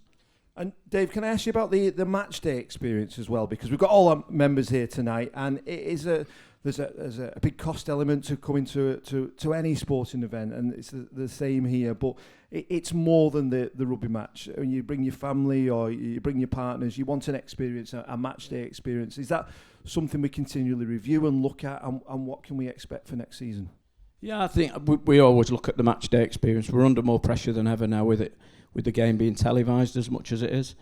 So we've got to try and step our own game up to improve what the experience is like on a match day. Budget is a big part of that. You just mentioned that, Mike. There's only so much we can do with the money that we've got, but we'll try very, very hard now with the new deal in place. There's a pot there to work on match day activation, which is, it's not a bottomless pot, but we will make sure that it improves the experience for our fans, young and old, through various different new initiatives, whether that be through activity in and around the concourses. Certainly the bar downstairs that's currently known as the Red V bar is going to undergo significant renovation before the season starts, and that'll present us with some much better experiences for the fans pre-match and after the match, and it will also allow us to do events outside of match day in a nice environment, which is going to hopefully bring more fans into the ground. We've got a question from Anthony, who's one of our members, and he's been very specific about his match day experience. He's asked, could they be served separately on match days, the food and drink? Could the food and drink be served separately on match days? He's saying the speed of service has been a question a few members have raised. Yeah. He wants his pie and he wants his pint. Yeah. It's a great question, and I've been to some grounds where they do have separate queues for separate produce, It's a perennial problem in most clubs and large sporting arenas, and where you've got to serve a lot of people in a very short window of time. It's like forcing, things through a funnel. It's hard. We try to negate that by putting more bars around the place, so we put mobile bars in and around the concourses. We'll continue to do that with BrewDog. The speed of service, we try to keep on top of training the staff and making sure we are on top of, as many orders as we can be. It's difficult with staff turnover at times to achieve that. And also, we look at innovation, but innovation comes at a cost. Therefore, that's why we utilise the mobile bar aspect of things. Serving food separately could be great, because it could speed up service for people who just want that one product, but it slows down service for those people who want two products, something to eat and something to drink. So it's a difficult one to answer in that respect. Well, moving away from the match day experience, and we've talked a lot about the expansion of the game and the club, and Howard asks, we've got the partnership with the Liverpool Women's Football Club. Could it maybe lead to a game at Anfield? I was fortunate enough to play at Anfield when I first started at the club. We had a one-off game to try and introduce the game to a different set of fans. Has it something that's ever been discussed? No, not really. The partnership with Liverpool came about, and there's always going to be people who argue about football. Especially when you live in an area like St.Helens, where you're in the middle of, two Liverpool sides one way and two Manchester sides the other. It's going to divide people's opinions. But the reason the Liverpool deal works for us as a club is three reasons, really. One, by partnering with a Premier League football club, we were able to apply for a grant for a brand new pitch. And the pitch out there is superb. It's second to none. We wouldn't have that had it not been for a partnership with a Premier League football club where we could apply for the grant. Secondly, it's introducing new people into the stadium. It's introducing new people. Okay, they might be coming to watch football initially, but they may then think, what, I'm going to come back here. It's easy to get to. It's a nice stadium. It's a nice, safe size stadium. I'll come back here and I might watch the rugby game as well. And also it's introducing more opportunities and inspiration, if you like, to women and girls in the area as well, be it through football, which then has knock-on effects with the rugby. And we've spoken a lot with Liverpool about partnering up on training sessions and on doing some pre-season activity with both the women's rugby teams and the football teams. Problem is our seasons overlap, so it's very difficult getting that timing right. But it's a positive partnership for very many reasons, and it's working for us so far. And your final question, Dave, comes from I hope Steve. it's from Patrick. No, it's not Patrick. No, it's not. He's be back soon. We'll have to get Patrick up. It's from Steve, and Steve's saying, look, we've talked about the match day experience, but how else are the club looking to engage with the fans and supporters? Obviously, nights like this help, but how else, as a club, do we look to engage with them? Fan engagement's are quite a broad word or term, if you like, and I think it boils down to communication. And I think, in our opinion, it's about being able to communicate better what the club's doing. It's fair to say over the last couple of years the club's had a rough time on the field, coming for a lot of flack from various areas and various channels, and sometimes it's very difficult to engage with fans in a positive way when fans aren't happy. So timing becomes one of the issues. I think of late you've seen a number of things that have been released communication-wise, be it the appointment of Paul, the naming of the new stadium, the new ranges that have come out, the new players that are joining the club, and certainly the home shirt launch and more to come. I think that's been really positive from the club, and as I've mentioned, the quality of the home shirt launch, and I think that's how we need to do things going forward. It's difficult maintaining that level of content because in our sport, it's memberships, it's new kits, it's the new fixtures to come out next, and the away shirt, the home shirt, etc. It's like feast and famine in a way, isn't it? So we've got to try and find a way of being creative and engaging with the fans on and off season and keeping it consistent. Well, ladies and gentlemen, we're going to take another short break again, but can we thank Dave and Derek for the insight for the youth and the business side of things. Thank you very much, guys. Okay, so we're going to have our final break before the last part of the evening where we introduce our original panel of guests up. Now, whilst you get your drink, the last orders will be called during this break. Whilst you get your drink, take a look at the screen again because we've mentioned a lot about the home kit launch and we've got a little video to the insight into that launch. Thank you very much.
Same again, you don't need to say anything, just walk in. Just walk in, have a bit of a seat. Right, whenever you're ready, we'll go, yeah, buzz in, zips down. Nice. Same again, literally the same again. I might do a couple just for different shots of it, so I can cut it through.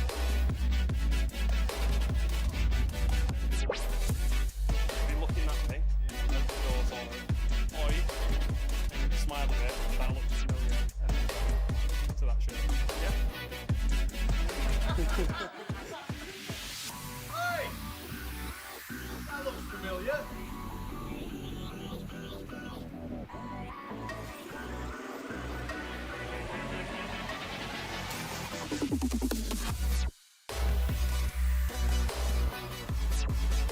Yeah, that's perfect. Yeah, exactly that from both of you, if you don't mind.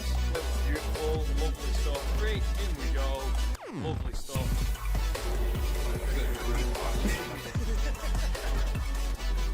Two of you scoot in and one go for spoon.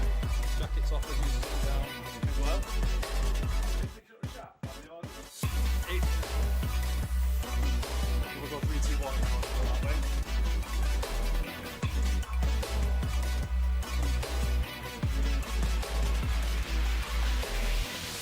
You're all standing up and looking into the lens. 2, 3, all up.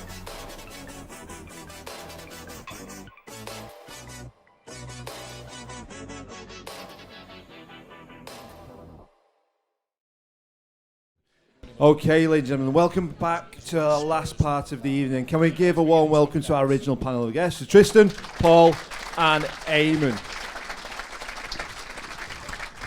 Okay, so as mentioned before, I know lots of you have wrote in, emailed in lots of your questions. We're hopefully going to get a chance to go out into the audience as well and take some questions from you tonight. But I'm going to try and get through as many of the questions that you've submitted as possible.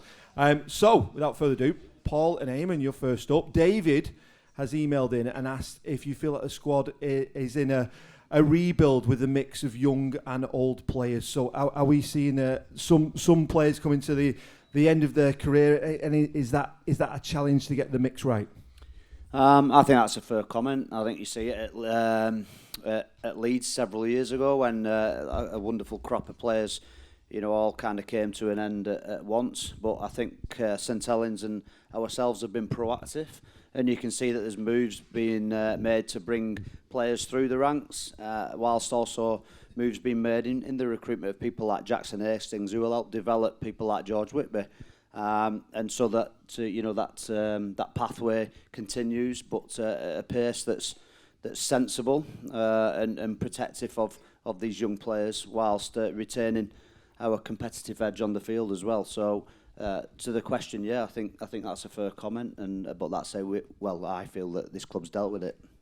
And from your side, Eamonn, it can be difficult as well of knowing when to sort of let some of the senior players go and how long to keep them, because the likes of James Rowley and Paul Sculthorpe, Kieran Cunningham in the past, you lose a little bit of the ethos of the club as well, and you have to do it at the right time, don't you? Yeah, you do. It's a really difficult one, and I think even if we look at the last couple of years, we've not been as successful as we should have been. There's a lot of reasons for that. There's no single reason. These things are always more complex than people think. But again, having been here for a long time, teams go in cycles, and during a cycle, you get positions whereby the younger players are a year too young, and the older players maybe a year too old. And I think that's been to a degree where we've been over the last couple of years, but I think we'll start to reap the benefit of that. The fact that the likes of Harry Robertson, Owen Dagnall, Delaney, Noah Stevenson, the likes have now got a year or two under the belt, they're no longer a year too young. I think we'll see that next season in particular. And yes, it comes to a stage always that squads have to be refreshed. And we're encountering that now. We need to improve. There is some turnover at this point in time, and I think I can put my hand on my heart and say that we'll have a stronger squad, both in depth and quality, next season than we may have had for the last couple of years. And as I said, there is a degree of inevitability. It seems like yesterday that we won the World Club Challenge in Penrith. You feel that you're invincible. And that your players can go on, but nothing lasts forever. Inevitably, there's always a year or two of adjustments. I'm not using this as an excuse at all. And there is the old adage that it's better to let a player go a year too early than a year too late. But it's very difficult. It really is very difficult. And as I say, we now look forward to this season with confidence. Absolutely with confidence. Well, stick on the mic, Eamonn, because one of our members has asked about Nigel Wood and why the Rugby League should support him. And you've previously released a statement saying the club should be in support of him returning to the RFL. And can you expand further on that? If you've got a week, I can, because, again, nothing is as straightforward as it seems. Look, when Nigel came in as and appointed as an interim chairman, how long is interim, I don't know, but I'll be quite candid here, and I touched upon it before, that the state of the game and the state of the leadership during COVID and post-COVID was, and I'm being flattering here, it was suboptimal. It was pretty desperate. We had no leadership. We had, in particular, it wasn't even a lack of commercial acumen, it was a lack of commercial care. The business model of the game seemed to be that you have a number of owners at clubs who will continue to underwrite and support financially those clubs, and that in the RFL, the responsibility is box ticking, glad handing, and just, as I say, no contact even in terms of the commercial aspects of the sport. So there had to be change. There was change. It should have been more straightforward than it was, but forces dictated otherwise. So we needed someone who could come in on the day. What we didn't need is another new non-executive director or non-executive chairman who's been involved in other sports and circulates around in other sports and doesn't understand our sport, has no commercial acumen whatsoever. We needed someone on the day, like the next day, who had the experience, knew the challenges that clubs faced, were prepared to work with us. And listen, no one argued more with Nigel Wood during his 18-year tenure at the RFL, firstly as Chief Operating Officer and then as CEO, than myself. But one thing Nigel has is financial and commercial talent and an understanding of the game and a passion for the game. And during his 16-year tenure there, regardless of the criticisms, unjust criticisms that he's encountered, he negotiated 4 TV deals, every one which was an improvement on the previous one, and one doubled the previous one. And every single year, the finances of the RFL and its distributions to its member clubs improved. So he had a track record. So yeah, I mean, I said at the time, if there's someone better qualified and available, step forward. But Nigel was the man for the job. He's appointed a new board of directors, or we as clubs with him have appointed a new board of directors. And the first time in 25 years, in my experience at the club, I have absolute faith in them. They're a collection of first-class professionals, first-class individuals who are passionate about our sport, who understand our sport. I've spent the last 6 months, dare I say, clearing the decks and improving what was there. And I would hope that from the new year onwards, you'll start to see improvements as they can actually, involve in strategy and move the game forward. So, yeah, I think it was a necessary change. It couldn't wait another day. Was he the right person for the job? Absolutely, because his experience was unmatched, and ultimately it's a case of, is there anyone better qualified? And there absolutely wasn't. And probably sticking closer to home and similar vein, securing the financial stability of our club. Paul is asking, what areas of our business are Saints looking to improve? Well, it starts with the team, doesn't it? A winning team, kind of commercially, you can exploit opportunities more when you've got a team that firstly is winning and secondly is watchable. So that's the prime aim from within the club. At every level and every revenue stream. Listen, the key revenue stream is crowds. Because we don't incur a cost for a spectator coming through. It's income straight into the club. You do incur a cost if you're merchandising. You've got to buy things. There's costs involved in everything. So the crowds and improving the crowds is the main criteria here. But to improve the crowd, you've got to have a winning team. However, in terms of improving the finances of the club, I'm afraid, even if we do improve every aspect of our revenues, there's a limit to it. And given the level of losses, the only way that we can improve is from central distribution. That means an improved broadcast deal, an improved central sponsorship. You probably know from our published financial statements, we make a loss of £2.5 million, which is just extraordinary, particularly against the background when I said I sat down in my seat in 2020, the club was profitable, we had a great future. We owned a stadium with no external debt. We had it all made, and forces outside our control have dictated a complete degradation in our finances. TV deal halved. That's £1 million plus per year per club. COVID loans, we've got to pay £400,000 a year. Utility bills went up by £300,000 a year. I'm boring you with detail here, but in a way you need to know it. The last budget, national insurance, minimum wage, business rates, an extra £500,000 a year that we've got to find. Where do we find that? These are big numbers. So, the swing from profitability to making a £2.5 million loss are all matters outside our control. We'll do what we can to improve our business internally, but the big swing factor, which was a negative swing factor of the TV deal, is the only way that we can remedy that. At that point in time, I'm very lucky, and his father is here tonight, Mike Coleman, who's co-owner from Singapore, has been immense in helping our club. It's one of my responsibilities to look for additional new investors, and this isn't just a matter of money. It's got to be the right person from the right background and the right commitment to our sport and to our club. So you've got no worries. We're going to remain solvent. We're going to remain at the top. We're going to remain competitive. You've got my word on that. And we will always spend full salary cap, and we'll always have the 3 marquee players. The challenges are there, but I'd like to really tell you all that I think the club is in good hands, and we look forward to improving at every level.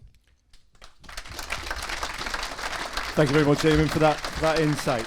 Right, Paul, back to you, and it comes back to the performance on the pitch. And Jessica is asking you, what do you view as the team's biggest strength going into 2026? And similar questions from Mark and Kevin, and they're asking, what do you see for the team that needs development?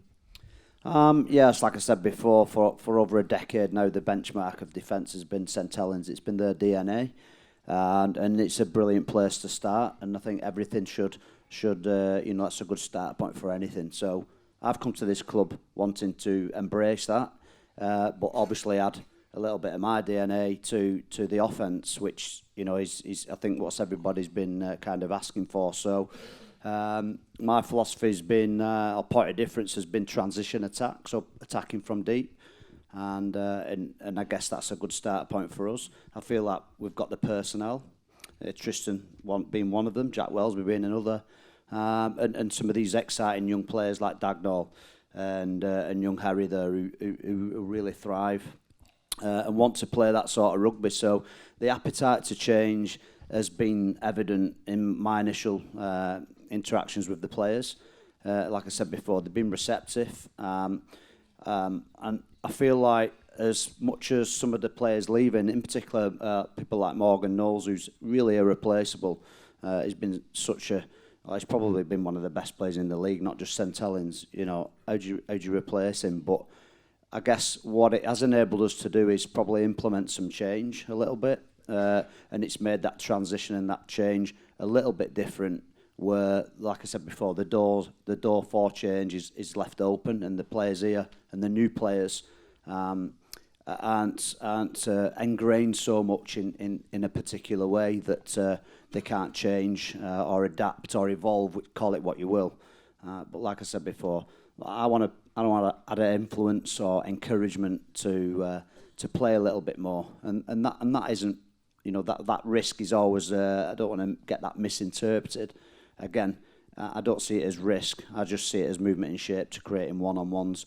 To me, it's more risky running to 4 big blokes who's going to give me a good hiding than to pass the ball twice and run into 2 blokes who aren't going to hurt so much. So, I mean, Tristan, you take your pick.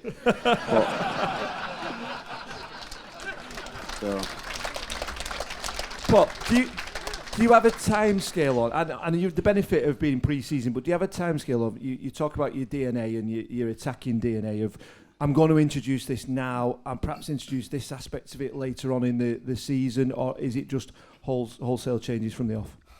I think you get, it's like anything else, you only get one chance at first impression, so you kind of, in talking to Eamonn and the board and everybody, in the initial, I'm kind of thinking, all right, I'll come in little baby steps and just kind of feel my way through it, but I joined here 3 weeks before the boys were due in. Both assistant coaches were away, all the S&C. I was on my own and just at the training ground, and I had nothing to do, so I was kind of chucking stuff away and getting rid of stuff because it was a little bit mishmash, and I wanted to change a little bit of the dynamics of the group. So I wanted to change the environment, the physical environment, and also the emotional environment, which we spoke about, and one complements the other. So as Tris alluded to earlier, the training base is a little bit more inviting and encouraging for people to come, footfall come through. I want people to come in my office. The office originally was a little bit cold. It was a little bit like Paul Rowley room 3, you're getting your tooth took out or something. It wasn't really. So now, it's a little bit inviting. We've done a lot of video with large groups in our office. We're all a bit crammed in, but it's a bit comfortable. It's comfortable learning, but it's an environment where it's not as sterile. You don't have to sit up straight and fold your arms. For me, we'll just relax. We'll learn. We'll enjoy the experience, but we'll work hard and switch on when the time's right. I'm really big on just letting characters shine and be themselves, because ultimately I want to enjoy coming to work, and I enjoy working with the players. I enjoy working with Tristan. He makes me smile as a character. It's just great, isn't it, that everybody's so different in an environment like this. The lads are so different, and we did some stuff today that we got to laugh at each other a little bit and just bringing people out of the shell. So yeah, it's I thought I weren't going to throw a grenade in, but I probably have actually. But yeah, I'm embracing all the things that I think are good, and I feel like there's an appetite to retain. But I just want to just encourage people to be themselves, because the talent's already there. They know more than me. I just want to facilitate, a good environment where people get on and work for each other, and all the attributes that everybody who's sat on this stage has spoke about, the togetherness, the unity, the community, all them things. We want to reflect all of that. I love that. In saying that, is it a good thing Conrad Hurrell's gone if he wants characters to express themselves? I think Connie did that already. So. Right, we've got a great question here. So we've got Noah, who's an under-12s player from Shawcross Sharks. Is Noah around? Where's Noah? There he is. He didn't want to put his hand up, but his dad says he's no choice, and up his hand goes.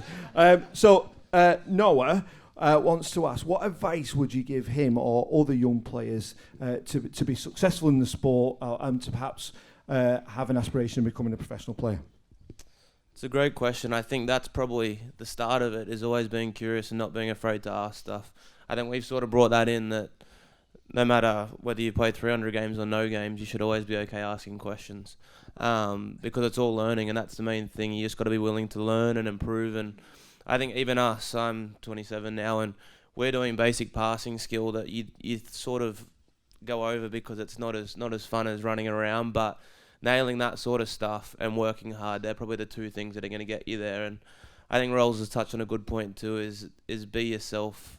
Rugby's a very disciplined sport, but you can also express your own personality in that, and that's the differentiating factor. I mean, you look at some of even the Broncos boys, Reece Walsh is a big character, but he's also been the best player in the competition for the past 8 weeks, and I think that's important, is working hard, but also not trying to fit in with everyone and being yourself. That's really important. Great answer, Tristan.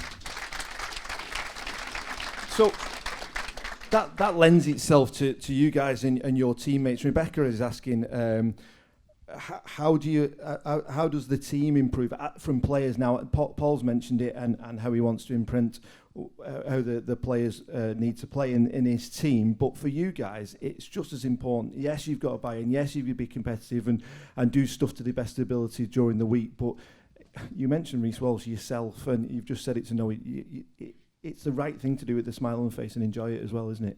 100%. I think, obviously, because of the success and history of this club, as soon as you start losing, as anyone does, you sort of get down in the dumps. But I think it's important to keep that smile on your face. Obviously, you don't want to be losing, but sort of the more you feed into that negative feeling, the more it's going to happen. It's sort of a self-fulfilling prophecy. So I think what we've started doing with fostering the connection, that's the important thing, because you're all going to lift each other up. If someone's having a bad game, they might drop a few balls, and you're on them, they're going to keep thinking of that. Whereas I think the more we lift each other up as a whole team, it then lifts our performances up. And along with that confidence is a braveness to play. And obviously attack is something we want to work on. And the braver you are and more confident and trust you have, I touched on it before, the more you're going to want to play.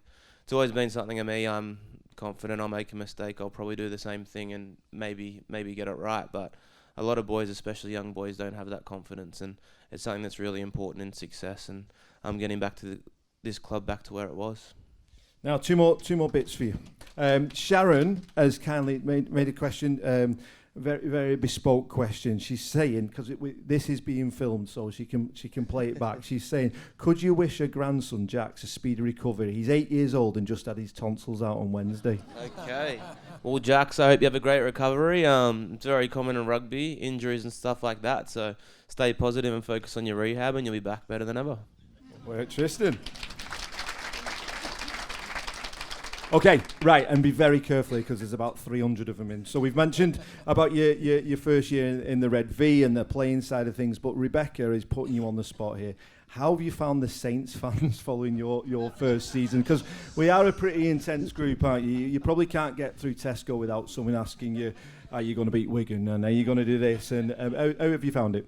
For sure. I think coming over here, I was sort of tipped up about English fans, and I played with James Graham, and he spoke about Saints fan in particular, and he said how passionate everyone is, which is definitely something I've noticed, whether it be about winning or about hating Wigan, whichever it may be. But yeah, I think you see the passion and care and the high expectations that are held. Obviously, with the amount of success this club's had, us players are held to a high standard, and everyone's always going to have their opinions and stuff like that, but you know that it comes from a place of care. I mean, this club is the lifeblood of this city, and we carry the values of the community, and you guys definitely hold us accountable to that. And it is something that we're always seeing, and the support not only here but at away games as well always lifts us, and it's something important. And we obviously had a bit of a roller coaster last year, so I can imagine the support's only going to get better this year as we climb up and up. Okay, thank you, Tristan. Now, as promised, in a moment, Adam is going to come round with a microphone. We're going to ask 5 or 10 minutes of just asking live questions. But, Paul, I'm going to finish this section with you, and it's the final question. It is being filmed, and this is probably going to be the hook to be used in the little short clip, so no pressure. But the final question is, what is Paul Rowley's key message to the fans ahead of the 2026? What are we going to expect? What will Saints be in 2026? I think for St.Helens supporters, what you can expect from my team is a team that's committed every week, a team that will play with bravery and spirit. They'll defend tough, but we'll have courage and endeavour in attack as well. So no matter where that might be on the field, I'll be coaching and they'll be playing to win the game. We won't be playing not to lose, we'll be playing to win, and that's distinctly different from me. So yeah, there you go. Thank you very much, Paul. Okay, right, Adam, come and grab a microphone. No pressure. But would anyone like to ask a question? Something you've heard of tonight, or you might not have got a question asked? We've got the gentleman here on the left-hand side. So if you just let us know who it's to, and then your question, please. This one's actually for Derek. Okay, Derek, here we go. Do you recognise him first, Derek? Have a look. Is he big? Whatever it wasn't me. So there's been countless players come through the academy and done really well in the sport, but which player do you regret letting go the most? So for me, Libri is. Never do with me, that one.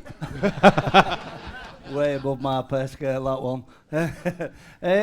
The one would be Matty Whitler, who at the time, I'll be honest, we didn't know whether he was big enough to be a back rower, quick enough to be a centre.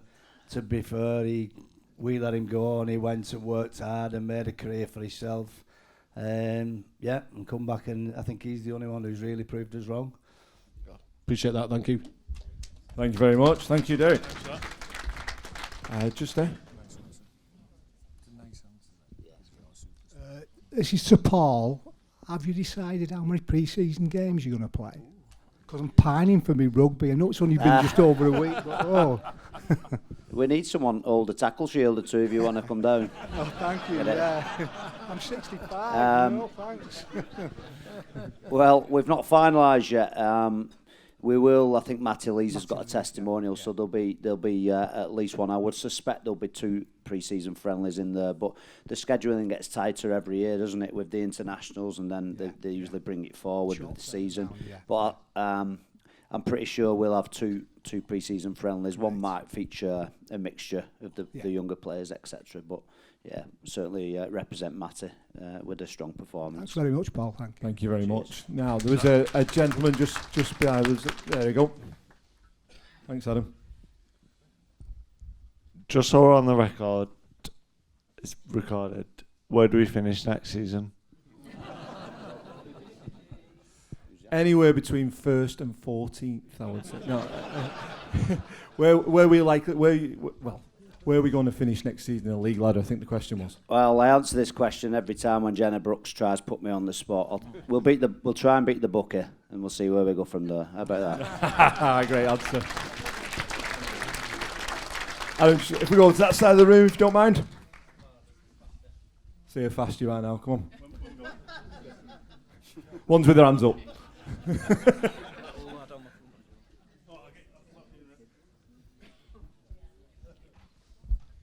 Hi, this is for Paul and perhaps Eamonn, slightly tongue-in-cheek, but there's many in this room will recall you, Paul, being on the Sky panel with Mr. Carney.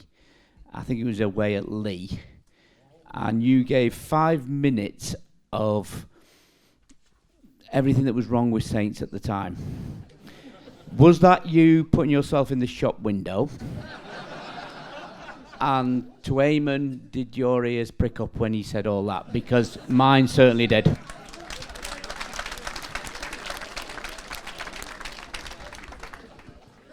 I think when you go on Sky, you get paid a decent fee, and they ask you questions, and you're supposed to answer them honestly and sound like you know what you're on about. So, that was me answering straight up questions in an honest manner. So what you'll get from me is honesty and clarity. So I'm not in the habit of going on TV or sitting in the team room and telling porky pies. So I'll be as straight as I can for you always. Thank you. I think from my perspective as well, I remember that interview well, and yeah, sometimes the truth hurts, doesn't it? I think he spoke as he always does in an articulate and accurate manner, and it was difficult to argue with anything that Paul said that day. He didn't put himself in the shop window, but fate is strange, isn't it? And 6 months later, he's in it. Thank you. Go on, your mum. To Eamonn, will we be going to Vegas in 2027? Great question. Difficult to say. I mean, the background to all of this was, listen, Ken, when the first Vegas trip happened, and you know, I'm being open here. I've said this privately. I'll be quite open about it now. When the first Vegas trip happened, it was Wigan and Warrington. I've got no gripes with that at all. But the first Vegas round, which did not have Super League teams in it. I can't recall which were the original NRL teams in it, but a whole team went over from the RFL, a whole team went over from Super League, a whole team went over from IMG, who are our supposed strategic partner. So when they came back, we just assumed that they would compile a review of the event and make a recommendation, governing body to governing body, that there would be participant clubs from Super League. So me being the trusting soul that I am, and other clubs waited for that outcome. And then suddenly out of the ether it's announced that Wigan and Warrington were going. As I say, we've got no God-given right to be going there, but I thought we were worthy of consideration. You know, having won Super League 10 times, World Club Final 3 times, we can go on. So we're worthy of consideration. So I didn't like the way it was done at all. Right? I've got absolutely no complaint about the outcome, as long as it's done in the right way through our governing body, who's supposed to be running our sport, and it was done in secrecy. So, yeah, I'm not happy about that at all. So this time around, obviously, and it was rightly, the governing body did get involved, and it was rightly okay, we'll have 2 Yorkshire clubs this time. So, yeah, we're up there and interested in it. I'm particularly interested in the new concept coming out of the NRL of the global round. I think that's quite an incredible thing to do for the sport. And they're talking about having, and I think it's over the same weekend, matches in Hong Kong, Dubai, possibly Miami, maybe Vegas. I think of those 4 venues, the least appealing is Vegas. The least appealing to fans, well, maybe I'm right, maybe I'm wrong, I don't know, but it depends on taste. But in terms of promotion of the game, and I've been saying this for 25 years, the place that the World Club Challenge should be played in is Hong Kong. It's equidistant from the two jurisdictions of Australasia and England. There is a massive potential market there, both in terms of media and in terms of spectators. There's a huge expatriate population that is starved of elite sport, and the same applies in Dubai. And to me, Miami is a better venue than Vegas is, you know, for families going out and the like. So, you know, if I was given a choice of playing in any of those venues in 27, I'd go to Hong Kong. I would go to Hong Kong. I really would, because I think it's better for the sport. They've got a brand new stadium of 45,000, state of the art. I lived there for 25 years. For 20 years, I know the Hong Kong Tourist Association and the Hong Kong Chamber of Commerce are prepared to put in very significant funding to attract international sport. I mean, the Hong Kong Sevens Rugby Union is one example of it, but you know, they played the Bledisloe Cup Rugby Union between Australia and New Zealand there, and it's just crying out to be done. So I'm very much in favour. I'm not talking about St.Helens here. I think it's just a great thing that the NRL are looking to do here, and a necessary thing in terms of expanding the sport, bringing in a new TV of viewership and a new supporter base, and just improving the profile of our sport, which is its Achilles heel and its weakness. And we'd like to be very much part of it. So whether it's Vegas, Miami, Hong Kong, Dubai, you know, St. Helens would like to be there. I think we can see our next exclusive members event in Hong Kong as well, can't we? I'm sure we can. I'm sure we can. Just over there, Adam. Yep.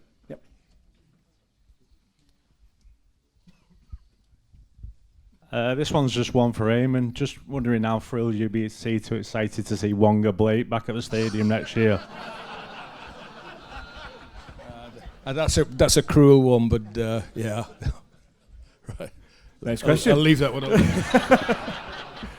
Just there, just in front of you. Oh, he's at Bradford, isn't he? Yeah. It's a real question. No, well, yeah. An ex-St. Helens player is always welcome here, quite seriously. Yeah. I've been very encouraged by everything I've heard this evening, and I was delighted to get the ping on my phone last night about Jackson Hastings, who's going to be a great addition to the squad. And I think the squad looks deeper and stronger than last season. It's a great encouragement. My one concern at the moment is Mark Percival's been a fantastic player for us. Harry Robertson is a fantastic developing young player. If they get injured, what's the backup at the centre for us? That's too good a question, actually. Yeah. Number 25.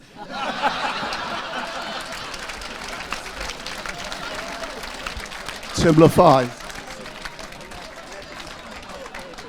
We've asked the same question internally 1,000 times, so yeah, but thanks for raising it. Anybody else? Just a couple more.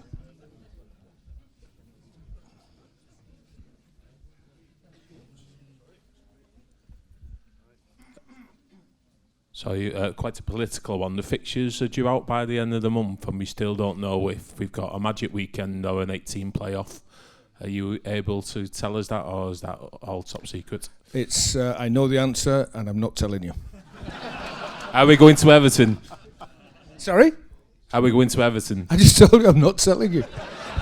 You read what you may into that.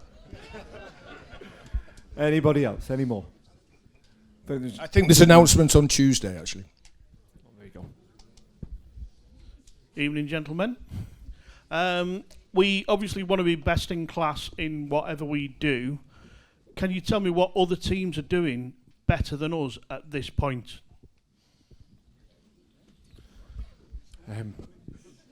Well, take your time. Slightly different, Paul. Obviously, we've had two teams above us in Hull KR and Wigan on the pitch that have got to two grand finals in 2 years. From your opinion, what have they done really well?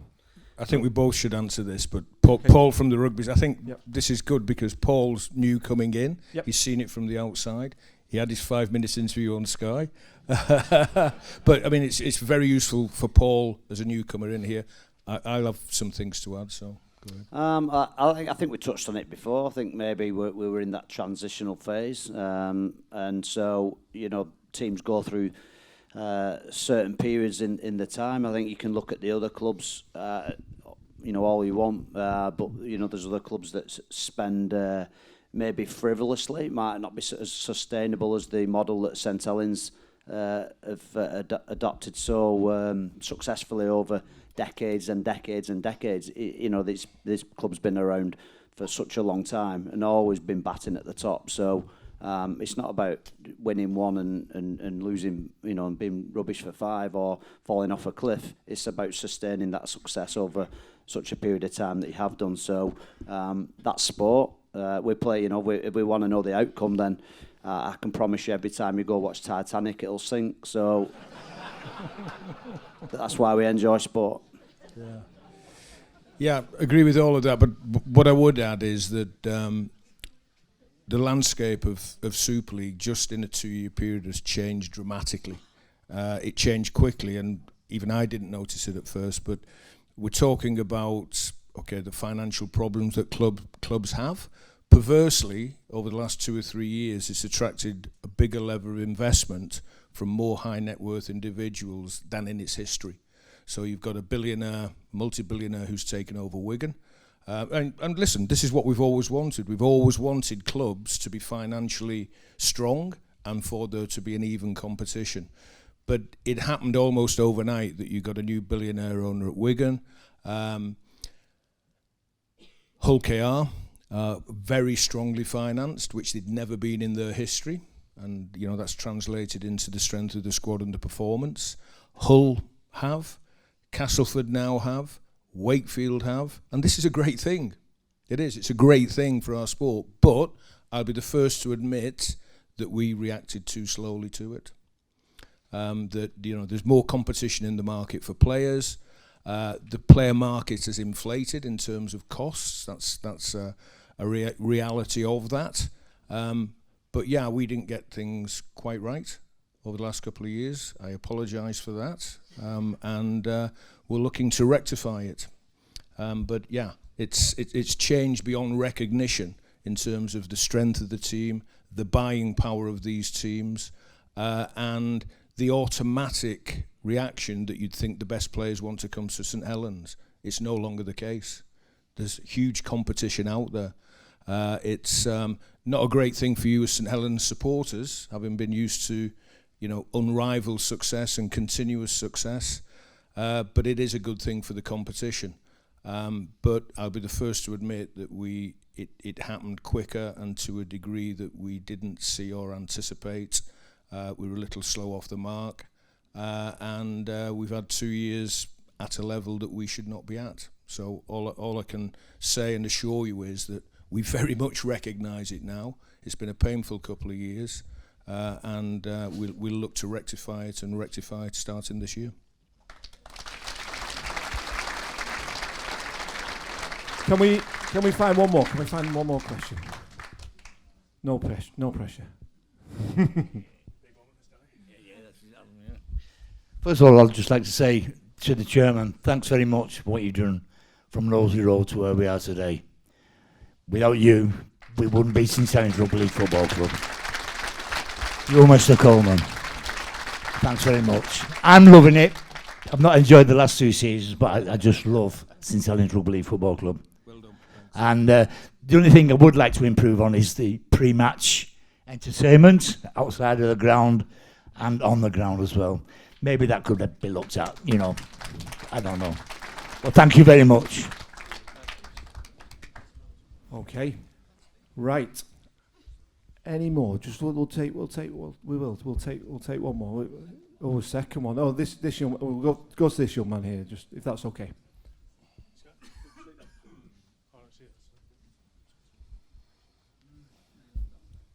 I was just wondering, what does success look like for 2026? Yeah, well, listen, success at St. Helens is winning trophies, isn't it? So success to me is winning all 3 trophies. That's the aim. It's easier said than done. I think we've just alluded to the fact that this is a much more competitive league now than it's been probably in its history. But that's the objective. It's a tough one. It's the same objective in every other club. And every other club will measure success with silverware. I think even more with ourselves because we've been so used to it over the years. But these things don't happen naturally. They don't happen as a matter of course. You can't just expect it. You've got to work for it. And I think we've got to work a little harder than we have been in order to attain it. Okay, thank you. Right, ladies and gentlemen, that brings an end to our members event. Listen, thank you. First of all, I've got a few thank yous, but thank you to you guys for your input, your involvement tonight. It's been absolutely fantastic and we hope you've enjoyed it. So give yourselves a round of applause.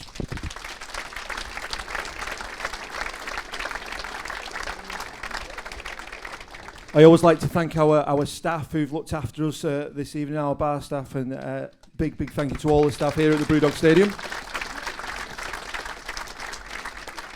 And finally, to our Saints panel of Derek Traynor, Dave Hutchinson, Craig Richards, Vicky Whitfield, Tristan Saylor, Paul Rowley, and finally Eamonn McManus. A big thank you for your input.